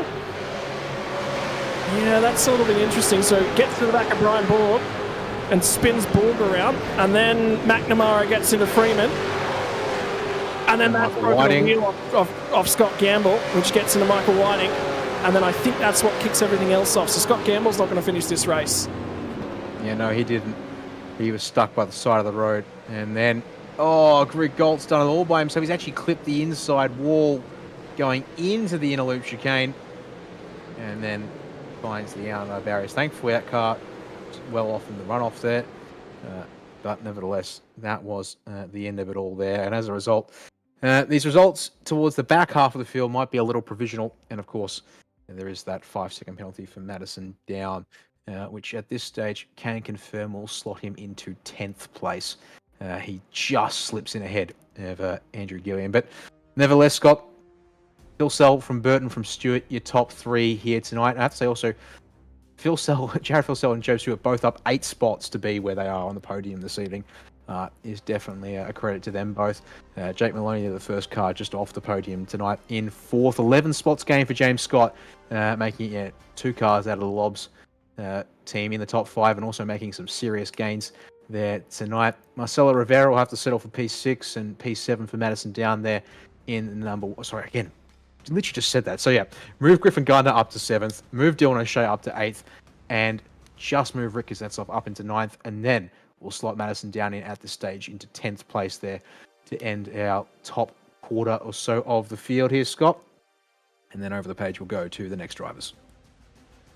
Andrew Gilliam will finish out of 11th, and confidence was there when I spoke to him midweek. Dylan Rudd, 12th spot will be enough, I think, to retain the championship lead, but that margin is starting to dwindle. Zach Rattray White home in 13th, another good result for him, continuing that progression for his driving this year.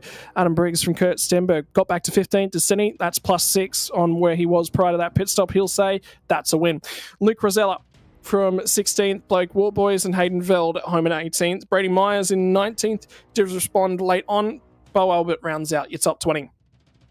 We'll go over the leaf now to 21st for Ian Ford, Damian Johnson in 22nd. Luke Mitchinson will have a reasonable night at the office, not a great one. Sean McNamara, this is where all that hullabaloo was on the final laps of the race in 24th. Andre Youssef 25th. Thomas Freeman 26th, did slap on fresh tyres, didn't really work out for him. Brian Borg was the other driver that got involved in that one, and Josh Anderson after that late drive-through penalty didn't work out for him. From here, we get into a couple drivers that didn't necessarily finish. Whiting did actually make it back to the pit lane and drove through and crossed the start-finish line. I believe he's going to be a classified finisher. Do not quote me on that one. Ethan Grigalt did not cross the start-finish line. In this series, to score points, you have to finish that last lap of the race. Ethan Grigalt will chalk up another big egg in his points column. That could be crucial in the back half of the season as he seeks to requalify in for the series in 2025. Teo Serrano had an incident. It was a big one and will not finish. Does manage to get back out there, I believe, and finish the race at one lap down. Scott Gammelholm will not finish the race off of the lead lap and 2 laps down for him. Jordan Ross did get back out there and did keep turning laps. We'll pick up a host of positions. And then we get into the retirements. Robbie Gibbs, Matthew Vola, Forza and El Nabi. That was a big, big accident for El Nabi. Jacob O'Reilly, Brady Baldwin, Tyson Broad, and Tom Freer very early on. Over the page, we'll get back to Michael Taliancic, whose night got underway in the worst possible margins. Will not finish the race. Didn't even complete. He did get back to the pit lane to finish lap number 1, and then from there on out, it's Brenton Hobson who we mentioned had issues as well.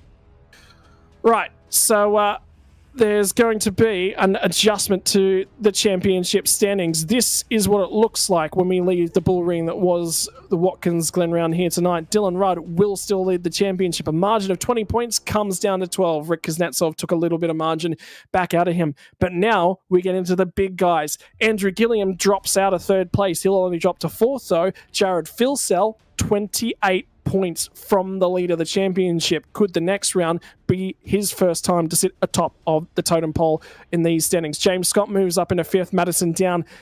Keep a little bit of a not finalised on his point standings. He'll drop a couple spots as well. Brady Myers loses a whole host of points. Was actually had a Madison down heading into tonight. Not so afterwards. Marcelo Rivera picks up another good night at the office. Blake Warboy shuffles a little bit down, and Jake Maloney jumps inside of that top 10 as well. Oh boy, there is so much to unravel in this one here tonight, Dan Yeaman. That was indeed a bull ring, and some drivers took the bull by the horns, and some drivers got led for a wild old ride. Yeah, that they did. And just before we go to interviews, there's been some more race control messages coming through. Another 5-second post-race penalty has been issued, this time for Brady Myers for contact with Scott Gamble on lap 61 in the final turn, I think it is. So that is going to send the 22 machine back down from 19th to 26th in the provisional classification for tonight. So that's a big error for Brady in terms of points out of this one here tonight. Also, no further action between Scott Gamble and Brian Borg on lap 62. Has also been decided, which is apparently at turn 6. But with that said and done, it is definitely time to go and chat to the drivers who come home on the podium. And I think starting at the top, and you, Scott, for a chat with our race winner from tonight, Jared Filsell. Jared, that one was not easy. You had some fuel to save. You did underfill the car. We were sitting here going, did you overstep those fuel margins just a little bit? You're probably pinning the hopes on probably another safety car. Everything fell out, just how you chalked it up here tonight. Yeah, a little bit of a gamble, but that's what we're here for. My fuel situation probably wasn't as dire as you guys probably drummed it up to be. I think at the end there, I was only like 0.05 off my max burn that I had to save a lap. So it was getting easier and easier as the stint went along. So yeah, it was close to me being able to go flat out before that safety car. So yeah, it was cool. Mate, in terms of things though right now, sitting on top of the world in terms of the championship form, the numbers are starting to come in and you're getting close to that championship lead. Is there something that's changed this year? Is there a little bit of extra motivation that's going on because you've just found, I don't know if it's tense, I don't know if it's an extra horsepower. Do we need to pull that car apart after the race each week? Oh, you guys look at my data most weeks, so nah, it passes inspection, I'm pretty sure. But what about the motivation that's going on behind the scenes this year? You know, we talked about it all the way back at Sebring. It was going to be a tough old championship hunt. You had to start clawing the margins back. You're just about there after tonight. Where did the motivation come from for you? Is it just, I wanted to win this championship this year. This is what I want to win. I'm going to put everything I know into this. Well, yeah, kind of redeemed myself from last year, to be honest. That was a shocker. Started off really bad, and then it just snowballed and had a few ups and downs, and missed half the championship basically with race suspensions, so that's not ideal. So yeah, keep my nose clean. Obviously, yeah, round one wasn't great. I mean, the drive was good until it wasn't. So yeah, it's just chipping away at the moment. So yeah, it's just not really thinking about the championship, to be honest. Just if you win races, it kind of sorts itself out. Talk to us a little bit about Watkins Glen, because it's not an easy track to get around. A lot of changes that have just happened in the last couple of days as well. Was there a little bit of trepidation coming into tonight's race going, look, the car's probably a little bit more fragile than it would have been previously. The curbs are definitely a lot bigger. Was there a big change to the setups that you all of a sudden had to go through and start working on as well? Curbs felt the same. Obviously, you got a little bit more feedback through the wheel because they're 3D. But James was picking up damage from the curbs, but he was the only one picking it up earlier in the week, so we didn't really understand that a lot. But yeah, we couldn't replicate it. He only got it once, so that's a bit of a outlier. But no, the car, yeah, I think it was okay. It felt quite nice. So but yeah, Watkins Glen, super difficult. I didn't make it easy for myself with qualifying. That I didn't intend on starting that far back, so yeah, just had to play it smart there. There's a bit of shenanigans going on at the start of the race, so it's quite difficult to try and predict what's going to happen when you're not in control, per se, so it's very difficult. Righto, mate. For another phenomenal finish here. 2 wins on the trot. Who are the people that you'd like to say a big shout out and big thank you to? Oh, obviously Speed Cafe, so hopefully they get some good TV time with the green-eyed monster out front, so that's great. As well as Ryko Performance, it's great to have them on board. If you guys want any setups for the V8, James, Luke, and Dylan will be building them this season, so you guys can go over and check those out. As well as HRS jumping on board, saving Luke's season basically. He had a great race tonight, so it's nice to see him bounce back a little bit after being down in the dumps like I was last year, so hopefully he progresses forward for the rest of the year. Mate, congratulations on another solid finish here tonight. It's been a pleasure watching once again, and we'll see you again next time out. Thank you. So from there, we'll take one step further down the podium and we'll have a chat to the driver who's managed to come home in second. Last time out, he was the hard charger. This time out, he started in second. He finishes second. He's having a chat to Dan Yeaman. It's Jake Burton. Yeah, thank you there, Scott. Well, Jake, it's been certainly a good night for you there. Unfortunately, not quite the top step of the podium after Jared got out there first at that second safety car stop.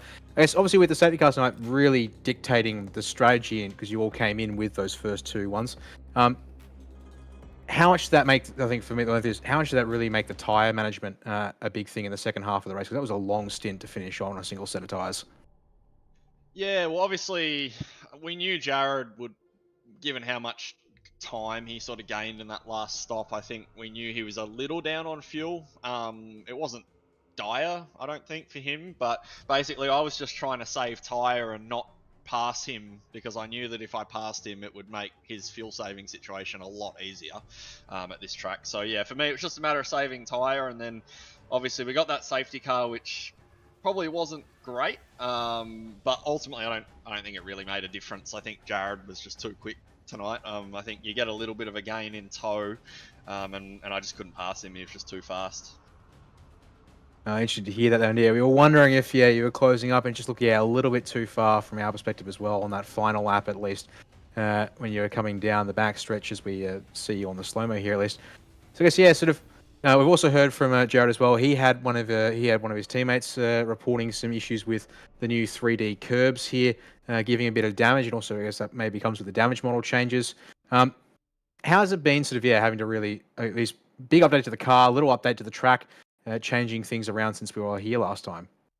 Well, I was getting a little bit of damage through the chicane. Like if you look at the front of my car at the end of the race, it looks toasted on both sides, but I honestly think it's all aesthetic. I don't think it made any difference to the aero or the performance or anything like that. I think they're just little knocks, but yeah, probably the one corner I found it difficult was the penultimate corner. You're sort of right on the limit of the gear, right on the exit of the corner, and you kind of exit up over that curb, and it just, some laps wanted to free up. It was always pretty catchable, but it in terms of tyre life, it was something you really had to manage, because especially following a car up tight like Jared, you couldn't really be too accurate, so you had to just be careful with how you got on the power there. But yeah, I don't think it was drastically different. I think the racing was still mega here, always is, and I hope we keep coming back here.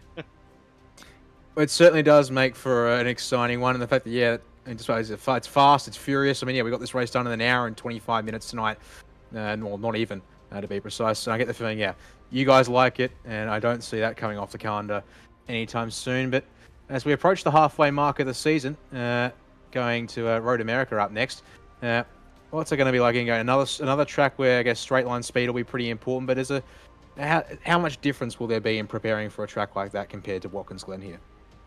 Well, it's a little more complicated. Obviously, just the track's quite long. I think it's probably one of the longest on the schedule, barring maybe Spa. So it's a little bit more technical, but we're quite quick there last year. I pretty much won the race there last year. I just gave it to Mads for the championship. So yeah, I think we should roll out relatively quick. It's a track we know.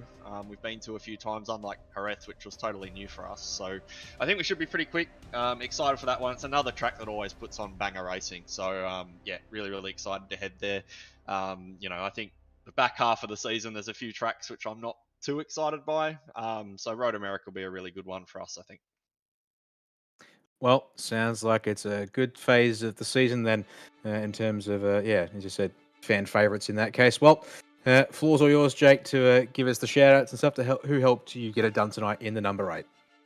Yes, obviously a huge thanks to TTR. To be honest, this week I pretty much rolled out my set from last year and it felt quick straight away, but just having such elite teammates to be able to back to on a weekly basis is so incredibly helpful, especially when you have limited time. So huge shout out to the guys at TTR, and yeah, obviously to VRS. They've been a supporter of mine for a long time, and that support's extended to my real life racing this year. So huge thanks to VRS. I think they're the best in the game when it comes to data packs, analysis, and setups for the supercar and all the cars you can race here on iRacing. So huge shout out to them.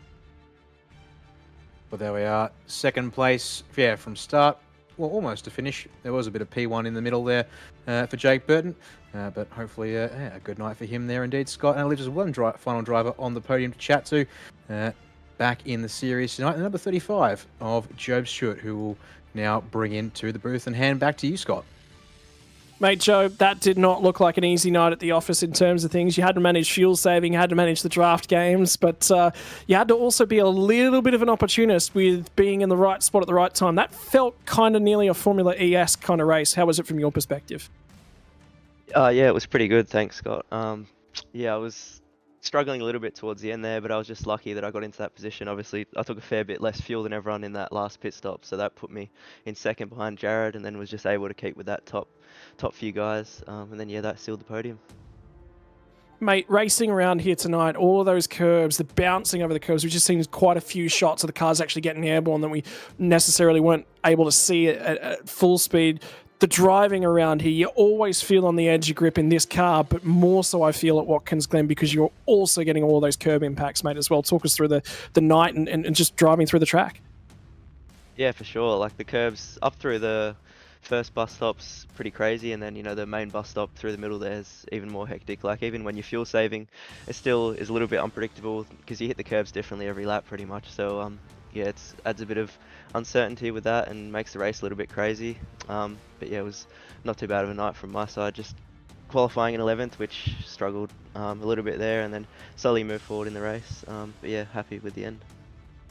Mate, in terms of things, it's been a little bit of a wild, tumultuous year just for you and the team and everything that's sort of going on in the background. Is this sort of a bit of redemption? You've been lacking a little bit of form, a little bit of comfort, shall we say, in everything that's sort of been going on tonight. You just go, man, it was just all about the racing. I got out there and that's what I had to give. And hey, man, 3rd place. What a night. Yeah, 100%. Like the Altus Australia thing that set sail last year was a great opportunity for myself and for a few others, but unfortunately that kind of fell apart with a few other guys leaving the team. But yeah, just me and Mike Telianich, I got to thank him so much for sticking by me and helping me through this journey. And after missing the last couple rounds, yeah, it's great to come back and just show what we've got. Mate, it's never an easy year when all of that goes on in the background. 3rd place here from Watkins Glen. Who have you got to thank for making it possible here for you tonight? Yeah, again, just thanks to Mike T for all his hard work over the past few years, recruiting me back in the Pursuit Sim Racing days and helping me up until this point. And just thanks to the Synergy Sim Racing guys as well for lending a hand. Mate, congratulations on a podium. You better go high five and shout out because I gave those guys a curse. So can you say apologies to them for me? Yeah, they were talking about that before the race, so I'll go tell them. We'll catch up, I'm sure, in just a few moments. Thanks very much for your time, Joe. Pleasure seeing you. Final thoughts, actually, just before you jump out. Road America is actually where we're headed off in 3 weeks' time. How's the comfort levels heading into Road America? It's been a track that's been on the schedule for a fair while. You've got a lot of data to work with there. It's not one of those newer tracks. Yeah, for sure. It's definitely a track that's been in iRacing for a while, and Logitech Series has been there the past few years. So, yeah, I think in that aspect, it'll be good to just go back there and start cutting laps, having done the track before. But also, it's like a completely different track to Watkins. Like the characteristics of the track, it's they got that long straight where you can draft up behind people, but then it's also a lot more technical than Watkins is. So, yeah, it'll be a completely different beast. Mate, like I said, pleasure chatting to you as always, Joe. Have a lovely night. Yeah, thanks. You too. Well, ladies and gentlemen, 3 weeks' time, bookmark the calendar. If you didn't get through the entire cupboard supply of popcorn tonight, you got 3 weeks to restock. We're going to go racing once again for another action-packed night from Road America. And like he said, Dan, from Job Stewart's mouth, it's a little bit like Phillip Island. There's long straights, there's technical sections, there's uphill, there's downhill, there's the carousel. It's got it all when we go to Road America. I mean, yeah, you heard it from Jake as well. It's a track that at least he likes, and generally speaking, it's a track that has been around a long time, and as a result, and does work with these cars quite well. In addition, so yeah, as you said, plenty as the two straights back to back there in the opening sector.